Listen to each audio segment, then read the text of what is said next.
Fox Sports. We are Buffalo. We are NC. Kauffman Stadium has suddenly become a difficult place to play. The Royals are 10-4 at home this year after another come-from-behind victory yesterday. They'll try for a sweep today against Sox ace Chris Sale. The Royals counter with their ace James Shields. Next on Fox Sports Kansas City.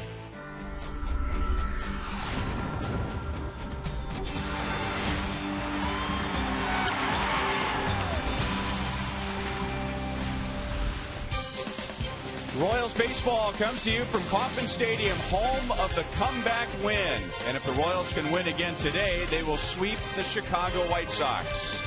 And with the come-from-behind victory yesterday, the Royals are now tied for first in the major leagues with 11 comeback wins. Hi, everyone. I'm Ryan Lefevre. Welcome to Royals baseball. And for years, the trip to Kansas City was a comfortable one. Guys would come in, they'd stay on the plaza, they'd have some barbecue, they'd knock around the Royals for a few days, and then they would hit the road. Not so much, and especially since the All-Star break last year. And nobody's had a worse time at Kauffman Stadium over the last 2 years than the Chicago White Sox. So they will send their ace to the mound today to face the Royals' ace. And this is round two. Back on opening day, James Shields made one mistake, and it cost him one run and a loss. Chris Sale, in his first ever opening day start, was able to get past the nerves with 7 2/3 scoreless innings. Let's welcome in Rex Hudler. Here is round two. Round one was about a month ago. It seems like it was more like a year ago, doesn't it? It does. That's been long gone. There was a big sense of urgency, though, in opening day to win. But the conditions, how cold it was, the shadows, it made it easy for Chris Sale. He had his home crowd, and he had the shadow working. It'll be a lot different today at the K. But in that first opening game, he was hitting his spots. It would take a guy like Sale to be able to shut down the Royals from their great spring they had. Now, James Shields, it's not an automatic for big game James. He is a human. However, his work sample has been very consistent. It's been fun to watch him pitch. He is the ace. Today, already having won the series from the White Sox, if you win, it's a bonus. If you don't, that's okay. Take this beautiful, exciting, energetic ball club on the road to Baltimore. As good as Chris Sale has been, the Royals have actually done well against them, and especially the top three hitters in the lineup, hoping to give James Shields the run support today that they did not give him on opening day. And of course, the Royals are riding high going into the game today, going for the sweep. Another come-from-behind victory yesterday over the White Sox in 10 innings. Game 3 is coming up.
starters in the major leagues, just finished up his warm-up tosses in right field, set to face the Royals for the first time since opening day. Joel Goldberg right by the visiting bullpen. I just saw him throw that last pitch, got the high five from his teammates, and then walking aggressively with confidence and a little swagger out to the third base dugout. Now, Chris Sale, talking to him yesterday, he told me that he's not going to get worked up because he's facing James Shields. He said that he will try to build off of what he was able to do on opening day, and he said it's fun to get the best guy on the other team because it raises your focus level, but it doesn't push you anymore. He won't allow it to do that. He's starting one day earlier than expected because of Jake Peavy being scratched, but he's on the normal day's rest anyway, so he said he kept his same routine, is ready to go against the Royals, and he will be battling against James Shields. Great pitching matchup coming up next on Fox Sports Kansas City.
Royals baseball is brought to you by the Missouri Lottery. Play it forward with the Missouri Lottery.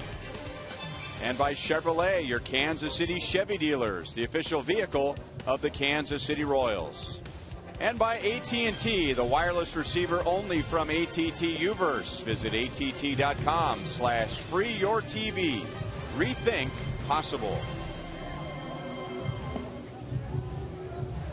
The sun has been threatening to make an appearance all homestand. What is that?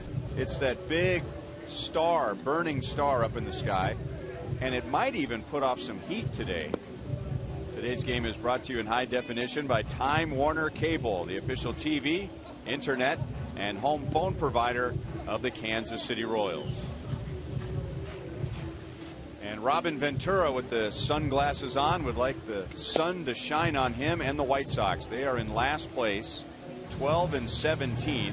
His left fielder, his second baseman, and two starting pitchers are on the disabled list, and he had to scratch another starter today, Jake Peavy. So Chris Sale will make the start against the Royals.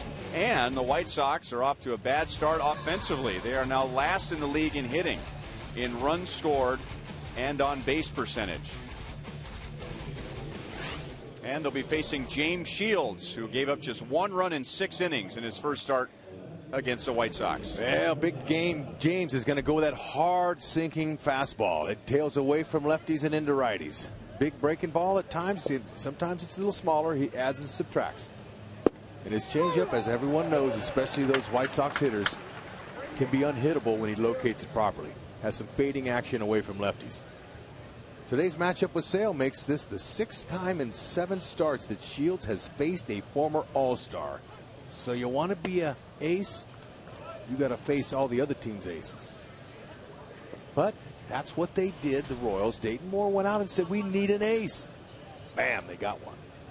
And the true aces like that. Chris Sale said, you know, it's a little more difficult when you pitch against like James Shields, but he's looking forward to it. James Shields likes to go up against the best, even though in the American League they don't really face one another, but they're trying to outpitch one another.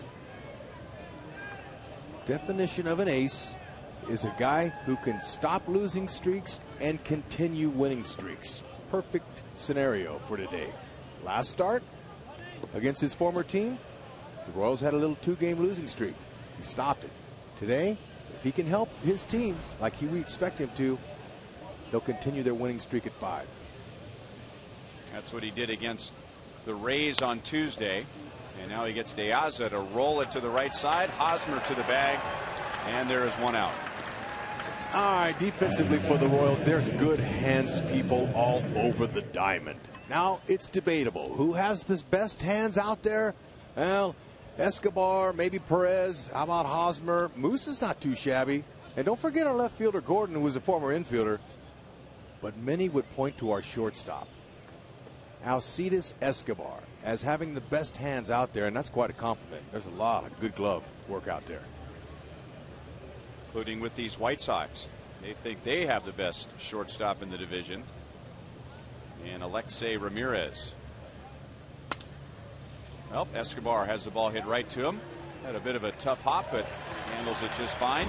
And 2 ground ball outs to begin the game for James Shields. Now, in talking about Shields' last start against the Rays, and we showed you those final numbers, 2 earned runs in 7 innings, but it didn't start out so great, as his former team greeted him with a check swing single, a home run, a walk, and then a double. But they only got 2 runs in that first inning, and then Shields was scoreless over the next 6 and retired the last 13 Rays hitters. Ball 1 to Alex Rios. So if James can get through this first inning unscathed, we might see some real James, because he's just loosening up in the first inning. 1-1 on Rios. Vic Carpazza, home plate umpire. Like the emotion behind that call there. Got a little energy in it. I like umpires that show a little life. And what I like that he did too is, you know, he didn't call it a strike right away. It was a delayed call, and at times we can be hard on an umpire when they make a delayed call, but I like the fact that some of them will take a look at it, take a long look at it, and maybe their first instinct isn't strike, but then after thinking about it a little longer, they realize, you know what, that was in the strike zone. And Shields was in the strike zone in the first inning as he gets De Aza, Keppinger, and Rios.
this homestand, going for a sweep over the White Sox before heading to Baltimore. And here is the lineup today with Chris Getz back at second base. That's the only change from yesterday. Miguel Tejada started at second base, and then Chris Getz entered the game late as a pinch runner.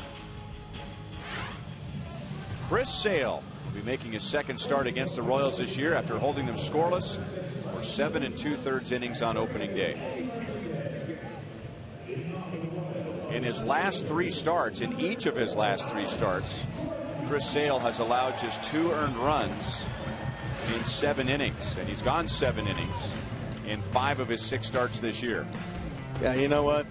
Royals know what they're getting here, especially with their defense. Tyler Flowers, look at him. He's having a pretty good year so far. He homered off of James Shields in that first opening game, and he's pretty confident that he can get Sale through the Royals. Now, if you ask Chris Sale, he says that it's nice to be able to pitch against good competition like this. But left-handers are only hitting .034 off of him this year, 1 for 29. Righties, most of the damage will come from them. 277, 6 homers. Talk about lopsided splits. This is a good case. He has a sweep and breaking ball that's really tough for left-handed batters to stay in on. He throws it sidearm, so that's even more wicked to keep that front shoulder in. You know, he's not overpowering, although he's sneaky, and he's got deception in that delivery. Not hard to believe it. Just lefties are just 1 for 29 off of him. Well, then this will be a fun matchup to watch all day, because there's only one hitter in all of the American League that's been better than Alex Gordon so far against left-hand pitching. So you got a tough lefty against a hitter who hits lefties literally, and Alex dives in for a base hit. Anytime the ball hits off the pitcher, you like your chances. But when it deflects to a first baseman, not so good. But Gordon could see it. It was a track meet. He was racing Sale to the base. Gordon, never see him go head first into first. I've never seen it. But he wants the hit. Beat him. Watch this. The race is on. Sale didn't quite get a good jump because he got hit by Gordon. Don't advise this to the young ball players, because you can hurt yourself doing this. But you're a big leaguer trying to compete against the world's greatest lefty. Sometimes it just makes you do it, the competition. I think he got a little dirt in his eye there, thankfully, and they're coming to check on Sale. So if that's an indication of how the rest of this day is going to go for the White Sox, not good. And how about the emotion from the Royals dugout? I mean, they're all on the top step in the bottom of the first inning, and they were just cheering Alex along as he was running up the line.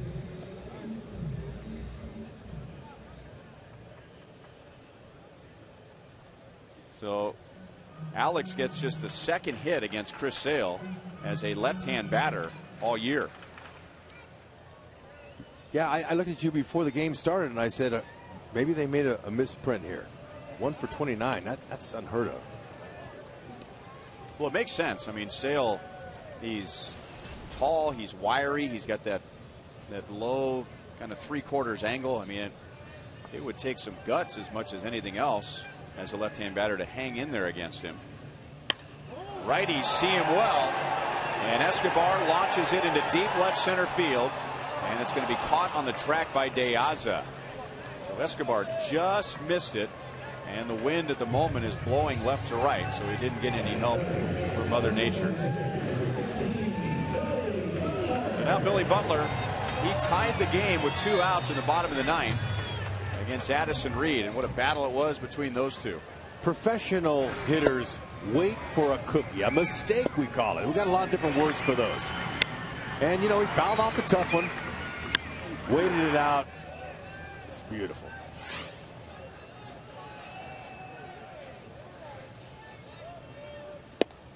Billy's hit 3 homers off Sale in his career, by the way. And Escobar almost hit his 4th. Last night, too, he just missed it, but that wind held it in last night as well.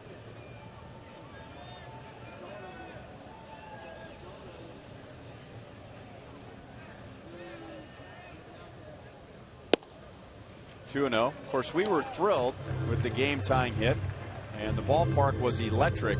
Little different feeling over on the Chicago side. That ball hit into the gap, and nobody's going to get it, and those 2 walks are going to cross home plate, and this game is tied at 5. You've got to be bleeping me.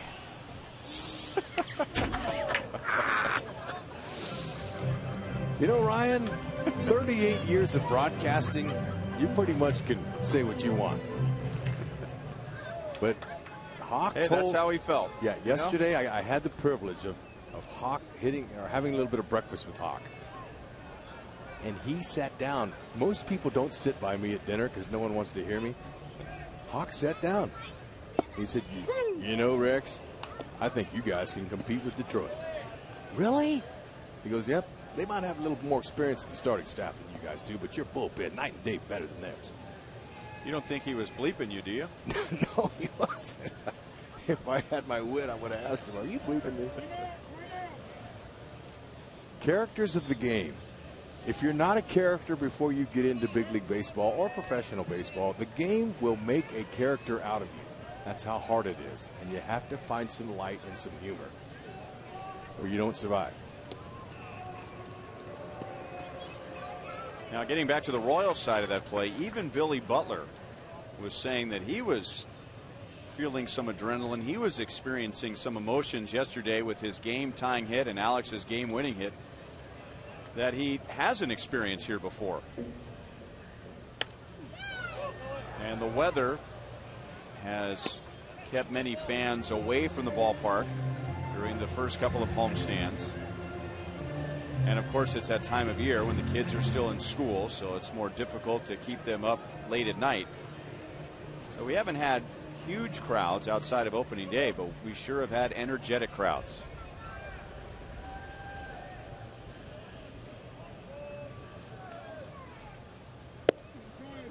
Ooh. Sale wanted that pitch. 3 balls and 2 strikes. Billy's eyeballing him. He's waiting him out. Now, Billy, if you'd have told him that that's going to be your pitch, he wouldn't have missed it, but he took it. Sale's got to come back in there again. Alex was running, and it's fouled away. I've seen teams before have that comeback mentality, okay? And I've seen the opponents react to it.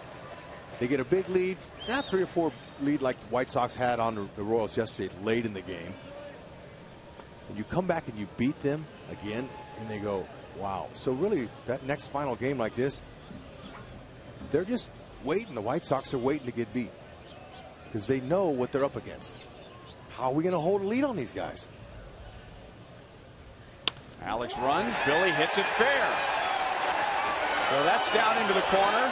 Eddie Rodriguez will wave Alex to the plate, and he will score. So Billy in his last 2 at-bats has hit RBI doubles. He tied the game yesterday. Today he puts the Royals in front.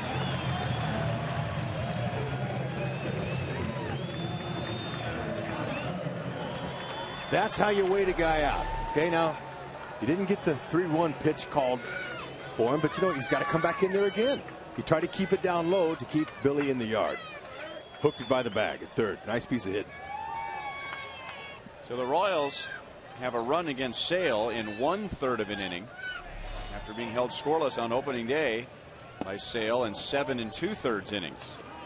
And the only out, Alcides Escobar hit to the warning track in left center field. 19 RBIs for Billy, second to Alex Gordon, who has 20. And now Hosmer hits it well to left field. Diaz is back again and makes the play. And right now, Eric Hosmer must feel like every time he hits the ball hard and watches the ball as it sails to the outfield, he sees the ball and he sees a big glove. All right. You get a ball like this, you're a runner at second base, and you're Billy. Watch Billy. Billy's going to get all the way close to third base here, and this is the right move. Some guys will go back and tag if you have speed, but look at him reading it, because if that ball drops, Billy has to score on that. Nice instincts shown by Billy Butler there. You don't have to have great speed to have good instincts. And now Kane. He's hacking at the first pitch from Sale. Lorenzo has 4 hits in this series. He has driven in 2, and he has 5 RBIs in his last 4 games.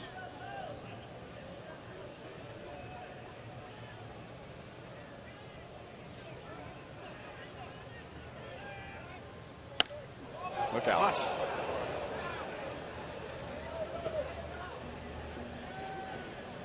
You know, I know Buck Showalter and the Orioles are waiting for the Royals to come to town tomorrow. They're going to have to deal with Lorenzo Cain. And they haven't seen a large sample size of Lorenzo Cain, but believe me, they've heard about him. Last 18 ABs, he's getting it done. Hitting .414 with runners in scoring position.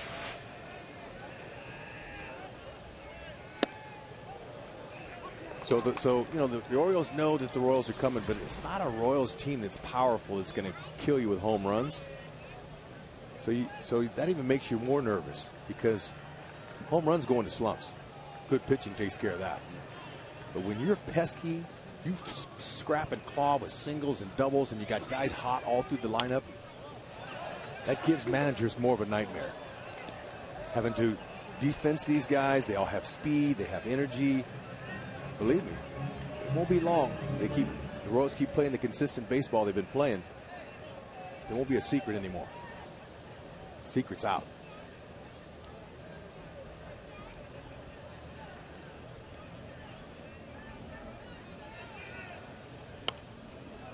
Fouled away again by Kane, and of course the White Sox know all about that. You know, the Royals went 9 straight years without winning one single season series against the White Sox. 9 straight years. And now they've won 2 in a row. And the White Sox have had just an awful time here. They have lost 7 of their last 8 and 13 of their last 17 at Kauffman Stadium. I mean, look at this at bat right here, for example. Forget about the last 4. They all were good at bats against their ace Sale. Lorenzo Cain is fouling off pitch after pitch, and they are making Chris Sale work in the very first inning. 22nd pitch coming.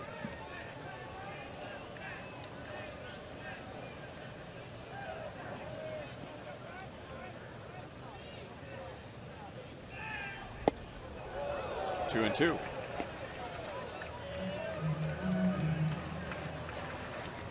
He's got a mini Nomar Garciaparra glove adjustment going. Remember Nomar Garciaparra, great shortstop in his day. Hit for average. He's a batting crown title guy. Every time he stepped out of the batter's box, he had a routine with his batting gloves, just like that. Lorenzo's is not quite as long, but this at bat is long. He's fouled off 6 pitches. See, there goes to the gloves again. After every time he steps out, he adjusts. You want those gloves tight. It feels good. You don't want any folds in between the leather and your grip on the bat. You want to feel the wood.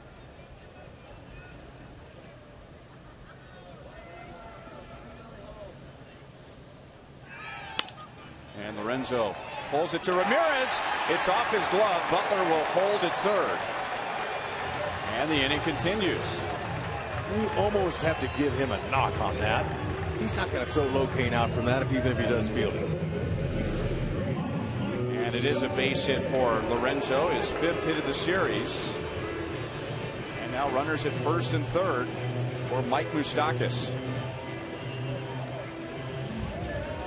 Sale's having to labor through this first inning.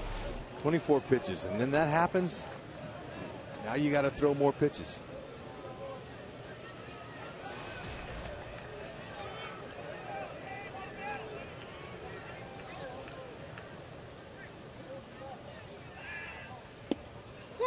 Sweeping slider is in for a strike. Moves 4 for 16 off of Chris Sale.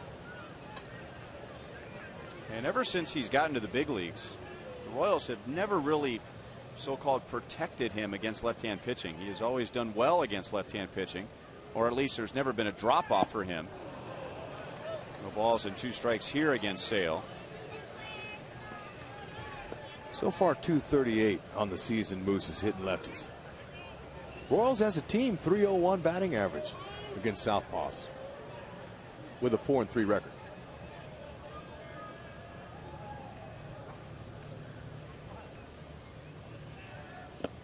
This time Moustakas lays off the pitch. 1 ball and 2 strikes. Sale has tremendous command with that pitch there. That's what makes it so hard for lefties. Another reason. It's because he's throwing from the left-handed hitter's back and back of it. And then that thing breaks all the way across that diamond.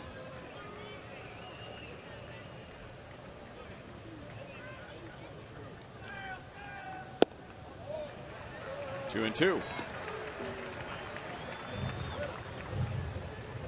So right here, Moose, with 2 strikes on him, wants to see him up, and wait on him and shoot it to left field for a lousy single. Just pick up the run here.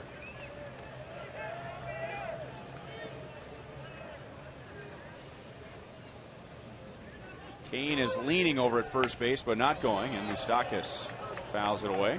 That's the right idea. And that means it will be at least a 30-pitch first inning for Chris Sale.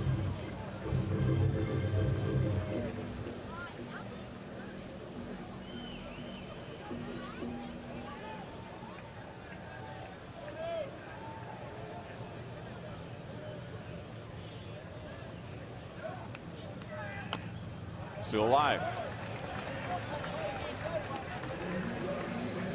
All right. Moose knows. He may not know the exact statistics, but with 2 outs and runners in scoring position, the Royals are creeping their way up with the average. Overall, just 2-out offensive hitting, they're hitting .296 with 52 ribbies this year. That's first in the majors in 2-out offensive hitting.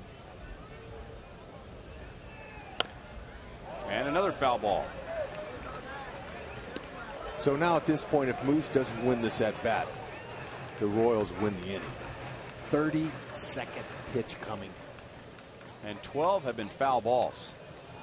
And a lot of times what that means is that the pitcher's made a good pitch, but the hitter makes contact. So pitches where Sale would hope to get a decision, either a strikeout or an out, the result has been a foul ball. And Moustakas fouls that one away. So each time you foul a pitch off, you gain more confidence as a hitter. Pitcher, especially after the air, or it wasn't an error, but the play that wasn't made at shortstop there, the base hit by Lorenzo Cain. Oh, he's going, man, I got to go again with another guy. And now look at this at bat Moose is putting on it.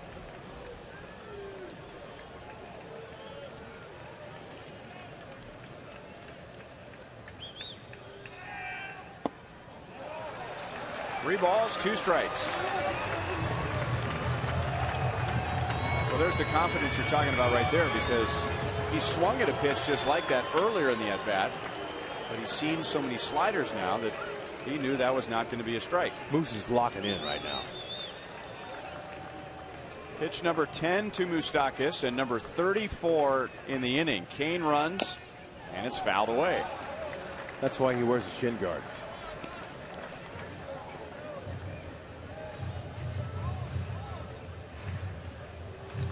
Well-placed ball could score Lorenzo Cain from first. And, of course, Billy at third.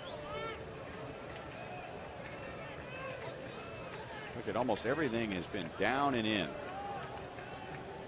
Everything down, period. Cain runs again, and Moustakas is still alive. Great emergency hack. You could almost see Moose flinch as he has seen so many sliders from this guy. The one that starts at his back is going to be a strike, and he fouled it off. One heck of an AB here, especially for your first one of the afternoon. Cain fouled off 6, and now Moustakas has fouled off 6, and he will pop it up. So Konerko comes in and makes the play. A long inning for Sale. Alex started the inning with an infield single, hit it off of Sale's foot, diving in for a base hit. 2 batters later, Billy Butler drove him home. They're hard to stop.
Chris Sale needed 36 pitches to get through the first. James Shields needed 10. And got the White Sox 1-2-3. So Adam Dunn bats with nobody on and takes ball 1. Dunn hitting 146. And he's even worse than that on the road. He is 3 out of 51 on the road. Let's get in the cage. Keep hitting, and working through it until it happens. And then that's when the confidence comes. But if you keep missing, it's hard to find the confidence. 3 balls, no strikes. And he's not walking like he normally does. He has 11 walks so far this year. And there was some talk in spring training about him being a little more aggressive, swinging the bat more rather than taking the walk. And this one is a 4-pitch walk. And you can understand if Shields lost a little bit of his rhythm as he sat through that long bottom of the first inning. You can understand that, but Shields barked something. He's not accepting that, but you're right. You sit in the bench that long early in the game, affect your timing. And now Paul Konerko. And he hits it high to center field. Paul Konerko so far, we're only talking 6 games, but so far has not driven in a run against the Royals this year. So he's out. Dunn is back to first. And a look at our unlimited answers question for today. Biggest help off the bench so far. Gerard Dyson, Elliot Johnson, George Kataris, or Miguel Tejada. Unlimited Answers sweepstakes presented by Sprint. And if you vote in today's answers poll, you can enter for a chance to win 2 Crown Club tickets to a future Royals game courtesy of Sprint. I think they all win on that one. Now the guy on the left, Kataris, I mean, he has to have, now he is from Canada, so it might be possible, but he must have ice water in his veins. Now he comes in, he has so few plate appearances this year, and Ned Yost has not hesitated to put him in the game late in the game with the game on the line, and he stands up there and has just an incredible batter's eye. I mean, normally a guy who hasn't hit for a while is more antsy at the plate, right? Oh, it's amazing to see his patience. But talking with Jack Maloof today, I asked him about his 25th guy on his team. He looked at me funny and goes, Who would that be? Well, just by the numbers, Kataris has the fewest at-bats. I'm just going to go with that. How does he go up there like he's been playing every day for the whole season and take those at-bats so patient? He said he's always done that, even in spring training this year. He has a great discipline at the plate. So, Kataris, you're only as good as your 23rd, 4th, and 5th guys. I'm going to say 22nd, 3rd, 4th, and 5th guys. And they're good. That's what opposing managers look at, too. Your bench. What do you got in there to hurt me late in the game? And Ned has plenty of weapons to hurt the opponent. Especially Gerard Dyson with that thief-like mentality he has and his great speed and the way he can come in and change the game and steal a base, 2nd or 3rd, score a run. That's huge, Ryan. Well, he turns walks and singles into doubles and triples when he comes on as a pinch runner. I mean, if somebody gets on and he runs for him, you know he's going to end up at second base, and he might take third. Darrell Boston, first base coach, jumping back from that line drive. 2 balls, 2 strikes. Okay, and another thing a manager looks for late in the game is power. Who I'm going to bring in my lefty or my righty. Who do they have that's going to counter me that can go deep? Well, we haven't seen it yet, but there's some guys with potential that can go, hit them over the fence. Now, generally speaking, there's no hard rule, but when you say each bench, you want to have a guy who can play shortstop, right? You want a guy who can play center field. You want a guy who can run like Dyson. First strikeout for Shields. A guy who can lead off an inning like Dyson, get an inning started, and then like you said, you want a guy you can bring up the bench who can put one over the wall. I mean, those are your 4 basics, aren't they? Yeah, and when you have that, you're a well-rounded team. Super slow-mo, James Shields in action. Challenged him with a 4-seam fastball up above the belt. Gets the job done when you have other pitches that set that up. Those other pitches are way above average.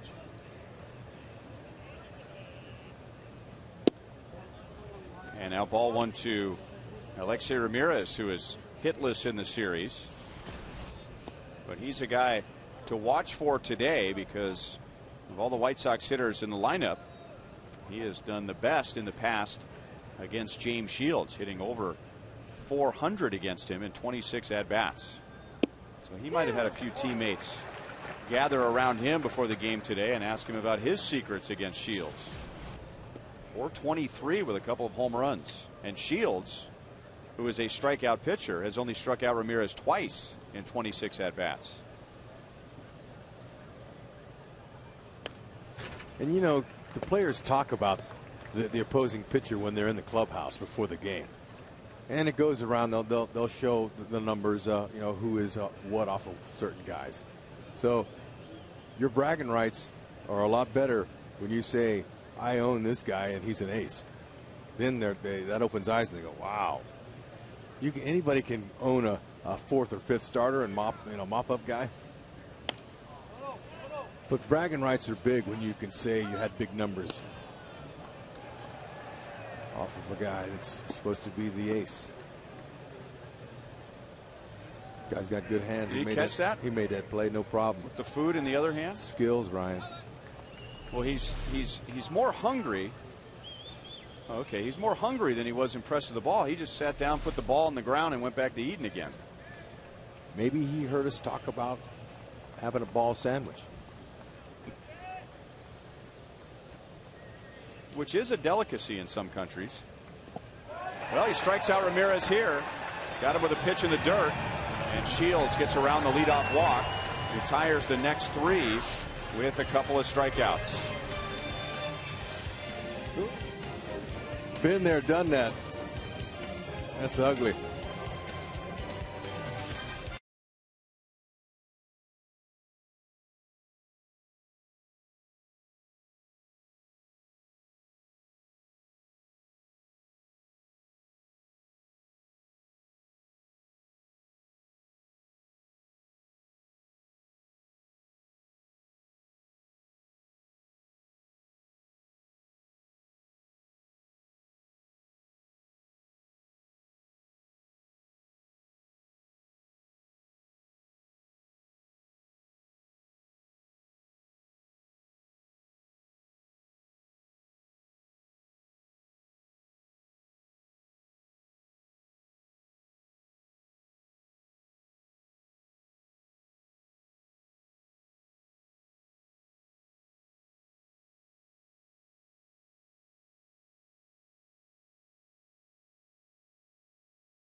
Next homestand, and that is a weekend series, Friday, Saturday, Sunday, with summer fireworks on Friday, a drawstring bag giveaway courtesy of the MLB Network on Saturday, and a Royals scarf for the ladies on Mother's Day.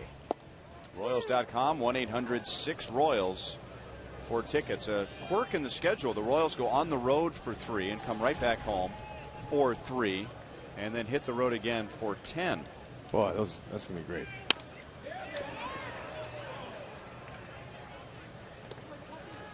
Keppinger throws out Francoeur, 1 down in the 2nd inning.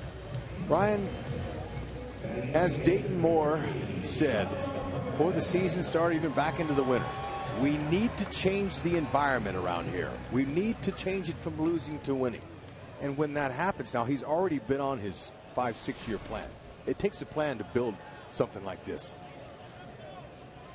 The fans will buy into it when they have meaningful games in September. Maybe this team makes the playoffs this year, maybe they don't, but at least they're meaningful games. Next year, this time, we'll see a lot more people in the stands. I can tell you, that's what winning produces. But being here just last year and a little bit this year, the people are a little bit scarred from losing. They're guarded. They're a little guarded. They have every right to be. But things change. And they don't want to sit in the rain and the snow. No, and I understand that. Perez goes the other way for a 1-out base hit. But the passion is here. It just needs to wake up.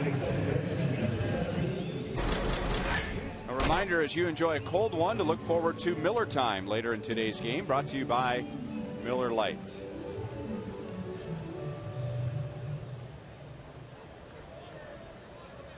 And now Chris Getz, the winner of the game yesterday as a pinch runner, and then the White Sox didn't want to pitch to him. They intentionally walked him.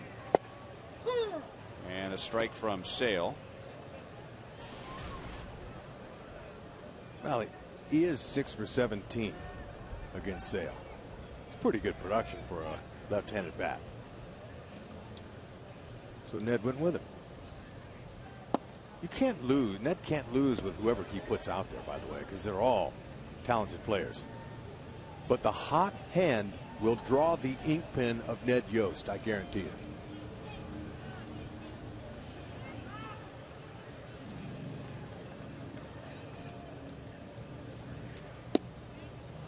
Two and one.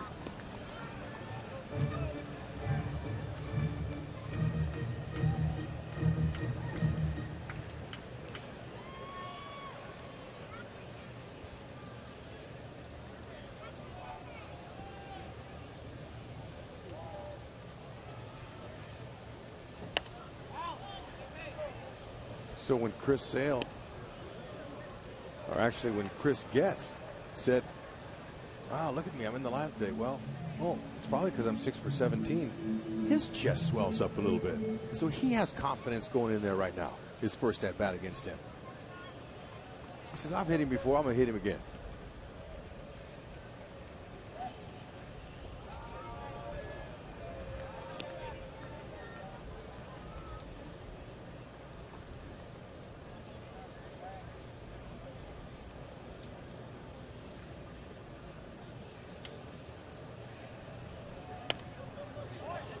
And we'll do it again. You know, another thing I found out about confidence was reading what Mendoza had to say after his last start. He said, I didn't feel confident. I hadn't pitched in 16 days. My confidence wasn't there. Oh, everything else felt fine. That's the extra man you have to have out there with you at all times. Even if you're going bad, you have to make it look like you're confident. So body language plays a big part of that. Which has something to do with all the come from behind victories. You know, you do one, feels good, feel like you can come back the next day, you do it again. Well, now they have 11. So there's that confidence if they're down early. Well, we've been there, we've done that. You don't really need the rah-rah from anybody or the rally cry of, hey, let's play all 9. They've done it 11 times already this year. Getz didn't swing wildly out of the strike zone there. He's making him come to it. At the knees over the inside for Chris Sale's first strikeout. 2 down. Yeah. That's a great spot right there. Perfect pitch.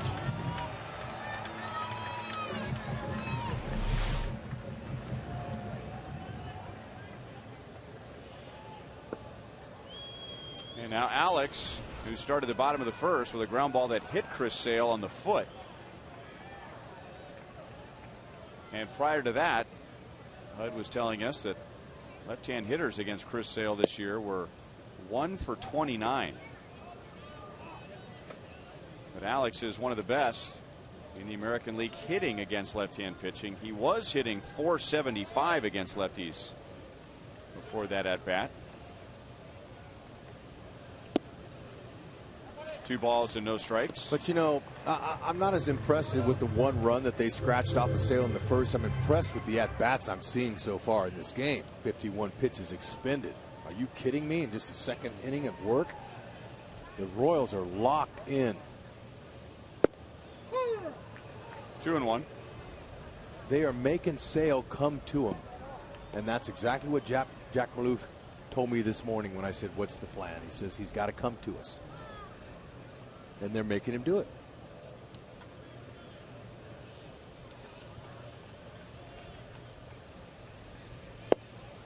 Outside, 3-1. Takes discipline to not complete that swing.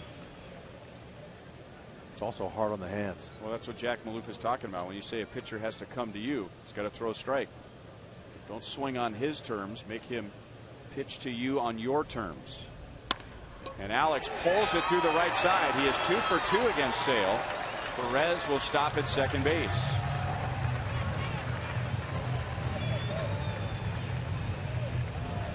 So when you wait on him, get ahead in the count as a hitter, he's going to give you something better to hit. Doesn't make it any easier, but it's going to be out over that plate.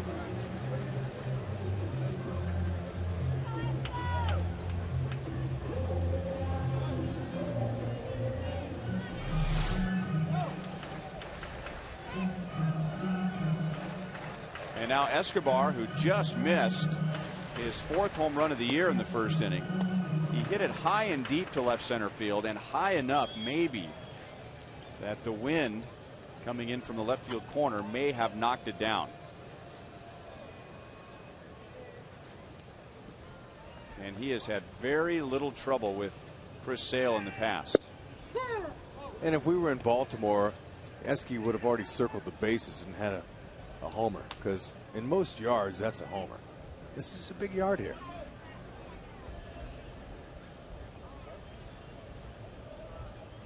So when you have a ballpark like this, you try to build your team around it. That's what they've done. Pitching and defense. Speed. You know, Ned and Dayton Moore aren't the only combination of managers and GMs that have done this. Whitey Herzog made a great living of that. With the Cardinals, you know, that big ballpark out there, here he took advantage of that. He loved speed. He liked defense and pitching. And they attacked and won.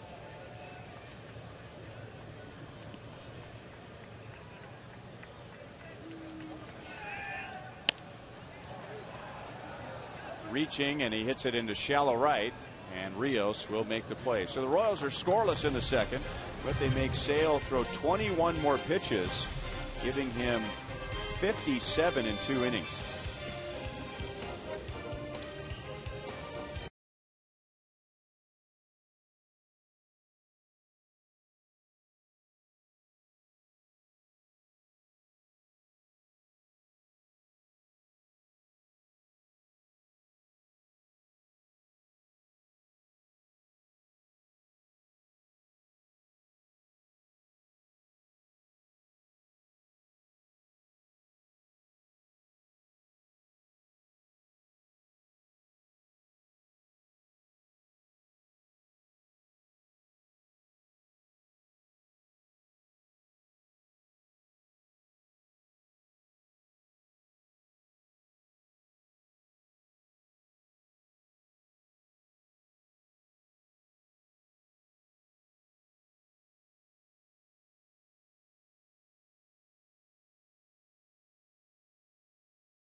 Is brought to you by Panera Bread. Try pasta the Panera way. Live consciously, eat deliciously. And by Ford. See the new F-150 at your Midwest Ford dealer today. 1-0 Royals, and that was the final score on opening day when the Royals were in Chicago. James Shields pitching for KC, Chris Sale for Chicago, and the only run was scored on a home run by Tyler Flowers, who leads off the third. And Shields misses high with a fastball. It was a hanging changeup, and Flowers homered to left. He had 2 home runs in that series, and he has struggled since, batting at just 192 for the season. He was 4 out of 7 in the Royals series with a couple of home runs, and since then he has hit 149.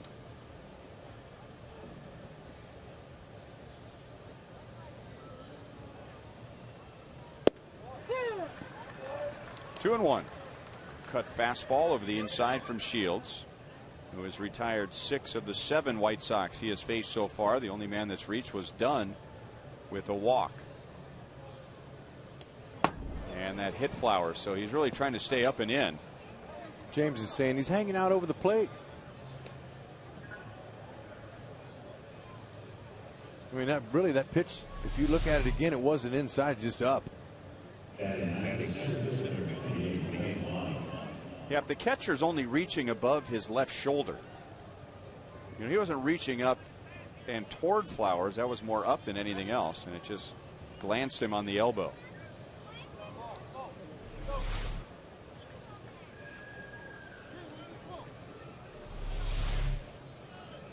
Okay, from this shot here, you know, yeah, just up and in, but he was hanging out over. A lot of guys do. Second time that Flowers has been hit by a pitch. And here's Dwayne Wise. Shields throws a strike. Talked about the injuries that the White Sox are dealing with right now. They have 2 starters on the disabled list. John Danks, Gavin Floyd, who might need surgery. Their second baseman, Gordon Beckham. And their left fielder, Diane Viciedo. And with Viciedo out, Dwayne Wise has been a regular. Good changeup. 0-2.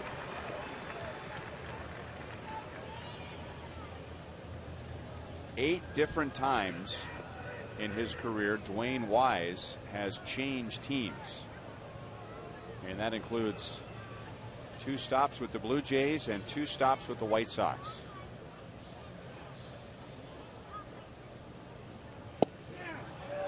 Outside, 1-2.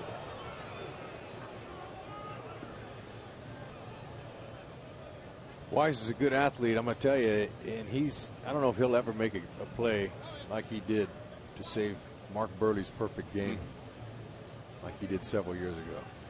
And that was in the 9th inning, wasn't it? Wasn't it maybe the second out of the 9th inning? Against the Tampa Bay Rays.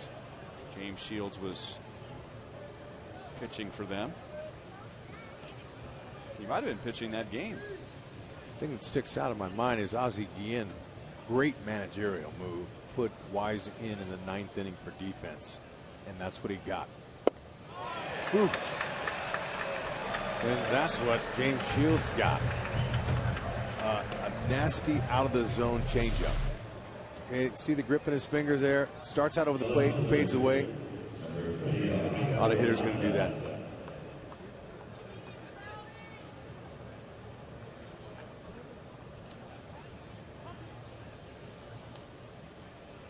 It's a fader.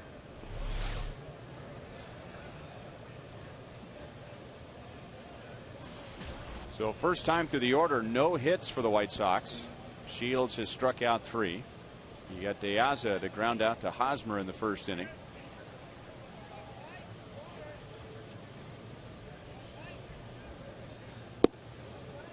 Inside ball 1. I didn't notice this in the first 2 games.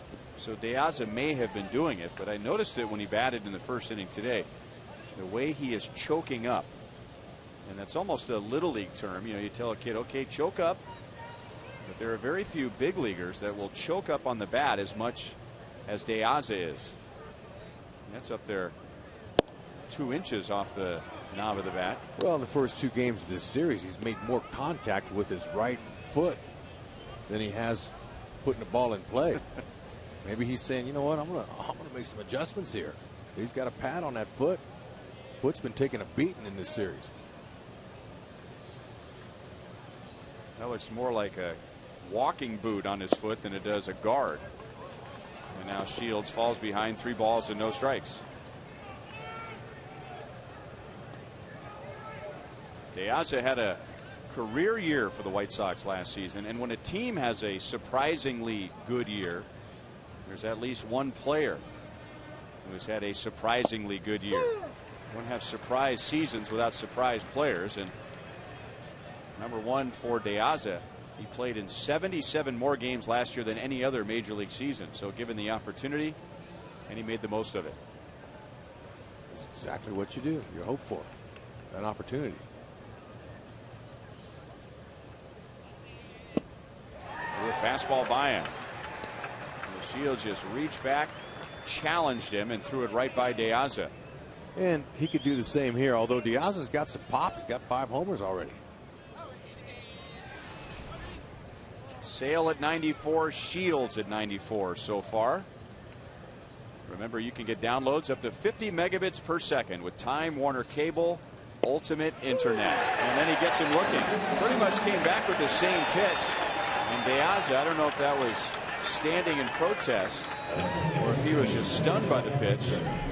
He strikes out, and that is 4 for Shields. Well, James knows that he's got to go after him. You know, don't walk this guy. You cause yourself some more problem with the meat of the order coming up. So De Aza got to go. That's a 4-seam fastball right down the middle.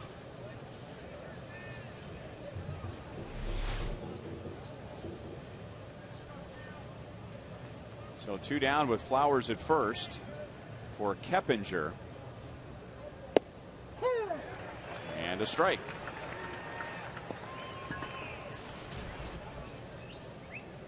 Keppinger grounded out to short first time up,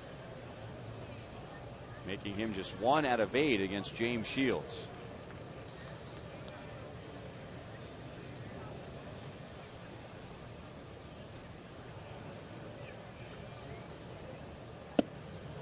Breaking ball got the outside. Okay, so De Aza running that count to 3-0 on the previous batter. That got James Shields' attention. And now all of a sudden it seems like he's working it now. Now it's coming after 40 pitches. It's starting to click in on him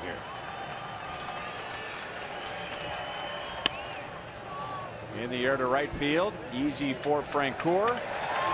So in the last 2 innings, the White Sox have had the leadoff man on, and that runner has not advanced beyond first base. 3 hitless innings for Shields.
This is Gertrude Ramsey, who knew Buck O'Neil and sitting in the Buck O'Neil legacy seat at today's game, and a favorite here at the ballpark. Part of the Royals family. She worked here from 1985 to 2005 and popular for making lunches for the staff, bringing associates together through her warmth and generosity. The mother of 11, 50 grandchildren, 50. She's also worked as a nurse, and Buck would be proud to have her sitting in his seat today. Wow. 50 grandchildren. My. I'm guessing she's enjoying the nice quiet seat today behind home plate. How do you know the names of all of those children? Billy goes up the middle, and again, Keppinger is playing right there. So the White Sox have had a good read on Billy throughout this series, and he is 0 for 2. As we take a look at today's Toyota League leaders, and an afternoon game. This was supposed to be an off day, but it's a makeup day because of the rain out on Friday. And the Royals have played very well during the day. As far as winning percentage goes, only Arizona has a better winning percentage. The Royals are 10-3 during the day games.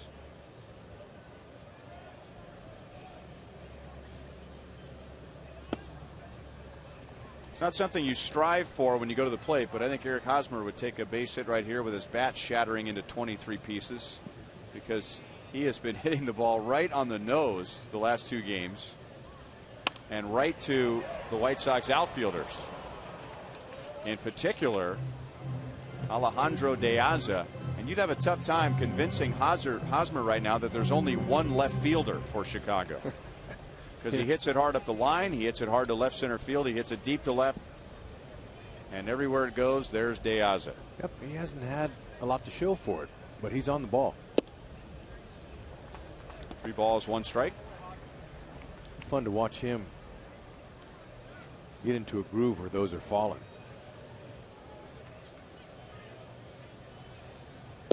Going to say that he went 3-2.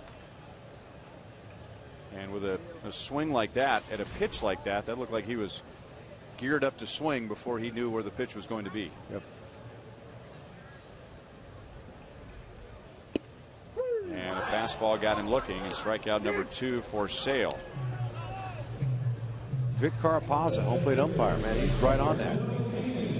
Flowers sitting away, but that ball's right on the inner half.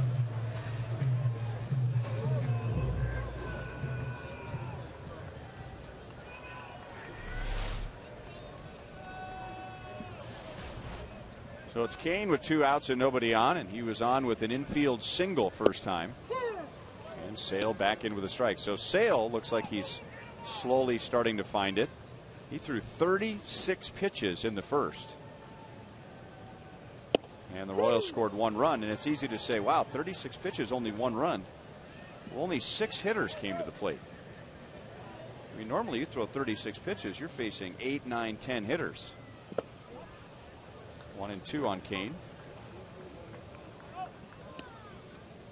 Outstanding game plan of attack for Jack Malouf's hitters.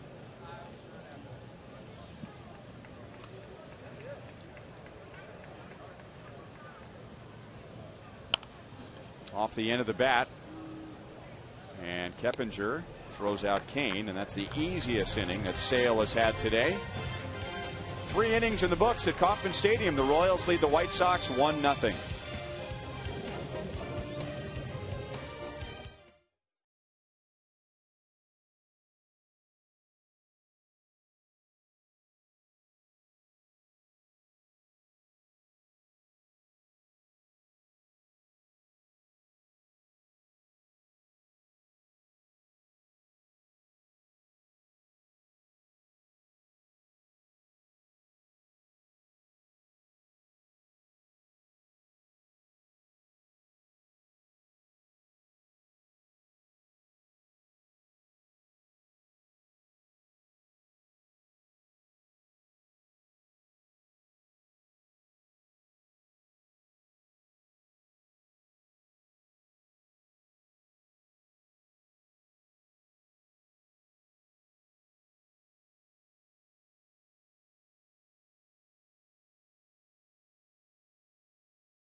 Baltimore at the Angels. Jerome Williams gives up a home run to J.J. Hardy, and the Orioles win 8-4. They take 3 out of 4 from the Angels.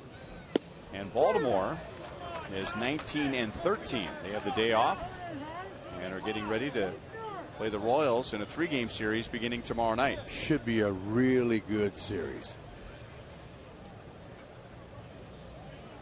Royals are hoping to be the 2013 version of the Baltimore Orioles of last year, who surprised everybody and made it to the playoffs. As Rios flies to Francoeur, he's 0 for 2, so that's where we will be tomorrow at beautiful Oriole Park at Camden Yards. I don't know if you looked at the weather report or not. I did. But I saw nothing but rain for the whole week up there. I don't know how high the percentages were, though. I mean, I saw a chance for rain every day, but I didn't see, 100% chance for rain every day. Well, that's positive. A strike to Adam Dunn, who reached with a walk in the second inning, and that was leading off the inning. Royals got a little triangle D going right there on the right side.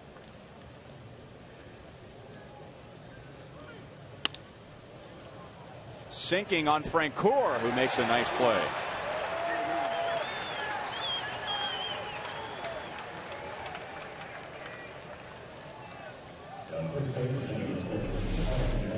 I applaud Adam Dunn. At this time in his career where he's been known mainly as a home run walk guy, comes out in spring training and, like you said, he says, I'm going to be more aggressive this year. He's trying to make some adjustments in his game at his stage. Strike to Konerko. He fly to center in the second inning.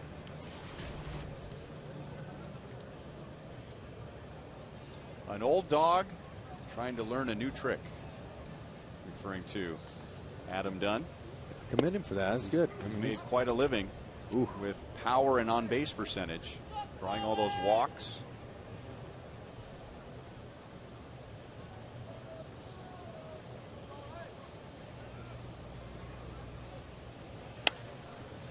Fouled away by Konerko. Okay, here you go, Hud. This is the updated forecast. Tomorrow, 80% chance of rain. Now, of course, we don't know what time of the day that is. That could be in the morning. Still play. 60% chance for thunderstorms in Baltimore on Wednesday. 30% chance for rain on Thursday. Strike 3 called. 8 pitches in the fourth. 7 strikes for Shields. 5 strikeouts in the game and 4 hitless innings.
For rookie Connor Gillespie, grew up in Omaha and I don't have anybody here today with the day game and the reschedule, but had about 11 friends and family here with tickets yesterday afternoon. Now, he did grow up in Omaha. Credits his dad, Mark, for really coaching him up until high school and helping make him what he is. But really his ties now, guys, are to Wichita. He was a Wichita State Shocker, a teammate of Andy Dirks, who he keeps in touch with all of the time. And he actually has a home now. He and his wife live just east of Wichita. Dirks lives in that area, too. So that's really become his roots. Interesting to have him back in town. Very nice kid, soft-spoken. Ryan, wanted to update you on a little injury news. The White Sox announcing just around game time that Gavin Floyd will undergo season-ending surgery tomorrow in New York to repair a ulnar collateral ligament tear, as we see the easy play to second base, and a torn flexor muscle. Expected recovery time for Floyd, 14 to 19 months. Well, a UCL tear, that's Tommy John, right? I mean, yep. that's the ligament that doesn't heal. Yep. That's 14 to 19 months. Wow. And John Danks trying to come back from shoulder surgery. Okay, but the good news is Jake Peavy threw this morning here in the bullpen and has announced he will make his next start. So that's good news.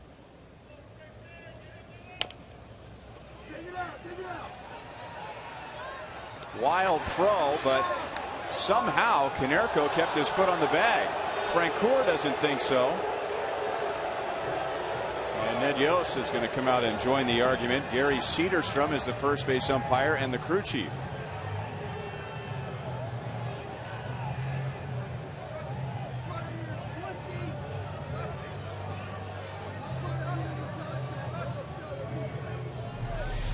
All right, we have the luxury of replays.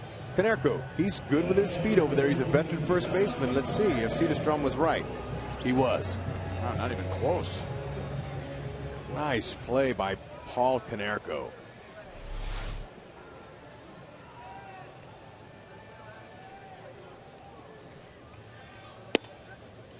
Ball 1-2, Salvador Perez. He singled to right in the second inning.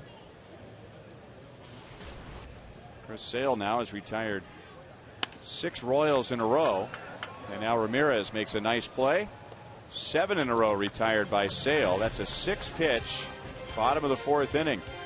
1-0 Royals to the 5th.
Royals, Fox Sports, and the state of Missouri are teaming up to help you stop smoking. And for more information, call 1-800-QUIT-NOW. 1-0 Royals to the top of the 5th. The White Sox have 2 base runners against James Shields. Neither is a hit. Adam Dunn walked leading off the 2nd. Tyler Flowers was hit by a pitch leading off the 3rd, and neither advanced in that inning. Ball 1-2. Connor Gillespie. Shields has retired the last 6 and 12 out of 14 so far today. He has struck out 5.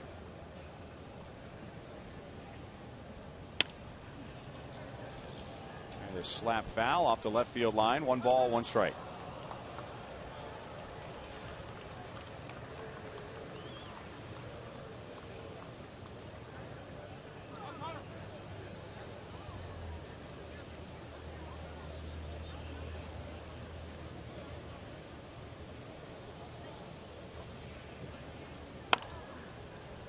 On the ground to Hosmer, who grabs it just inside the line and goes to the bag for the first out. Well, coming up on Sunday, don't forget it's Mother's Day. The Royals will be home hosting the Yankees. And for moms, the gifts, they're on us. The first 10,000 ladies through the gates will receive a blue pashmina scarf. If you don't know what that is, just ask Jeff Montgomery. That's presented by Diet Pepsi. So give your mom the royal treatment. Take in the Royals and the Yankees. Mother's Day at 1:10. Royals.com, 1-800-6-ROYALS for tickets. As Francoeur drops the ball inside the right field line. And that is an error. Well, you know, the sun can cause a miss here and there. Now, this hit in the dead spot of his glove. You like to catch everything in your pocket, but when sometimes you don't get it in the pocket, this can happen.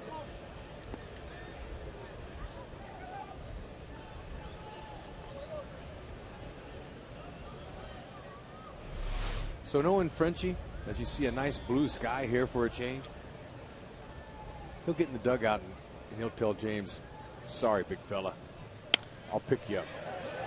Well, the defense will pick him up. Double play. And Shields, the first thing he does is point out to Francoeur in right field, saying, I got your back, buddy. Believe it. They all got each other's backs.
Double play there.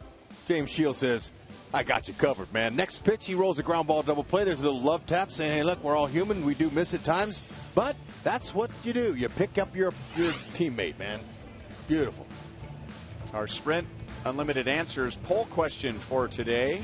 40% go with Gerard Dyson as the biggest help off the bench so far, followed by George Kataris, 29%.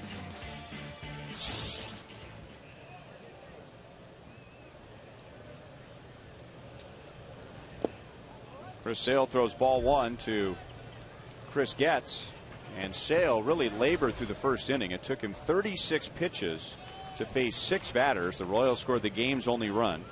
Sale gave up a couple of hits in the second inning, but now he's retired 7 in a row.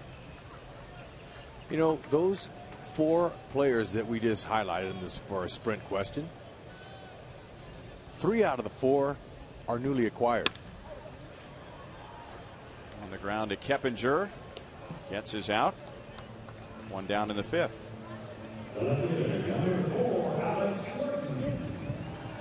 Well, kick your weekend off the right way by taking in some Royals baseball with the George Brett Friday 5-pack. That's 5 select Friday home games, including the Yankees. That's coming up this Friday, starting at just $55. And you can get your Brett Friday 5-pack today at Royals.com/Friday 5-pack or at 1-800-6-ROYALS. Left-hand batters had been 1 out of 29 against Chris Sale coming into today, and Alex Gordon has singled twice and scored the only run. All right, what I was saying, 3 out of the 4 bench players who were acquired. Okay, you have Irving Falou down there. He has a lot of good young players that he could have went with, but you know what? They had to address a need of veteran players, guys that could play, that had experience, that could help the team. And those 4 guys are going to make a big difference this year. That's enough. I'm going to talk about these 4 extra guys anymore. We've given them a lot of love today. There's 3 out of the 4 there. Dyson, Tejada, Elliott Johnson. Johnson plays shortstop, third base, second base, first base, anywhere in the outfield. You could pinch run him. You don't have to worry about a thing. Switch hitter. Switch hitter. Tools. Strike 2 Escobar, who flied to the warning track in left center field in the first inning. He is 0 for 2.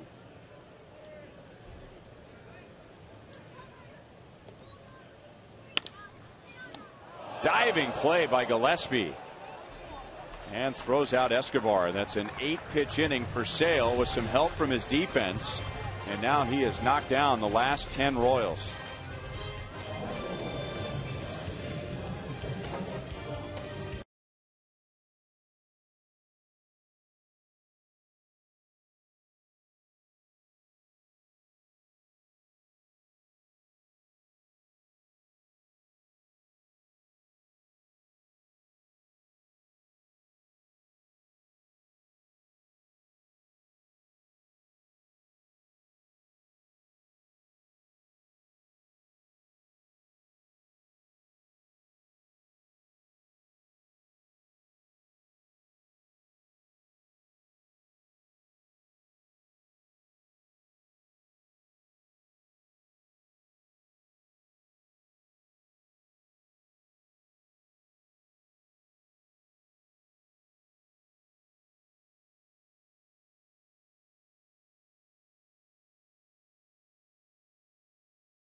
Between James Shields and Chris Sale, and neither one of those two disappointed.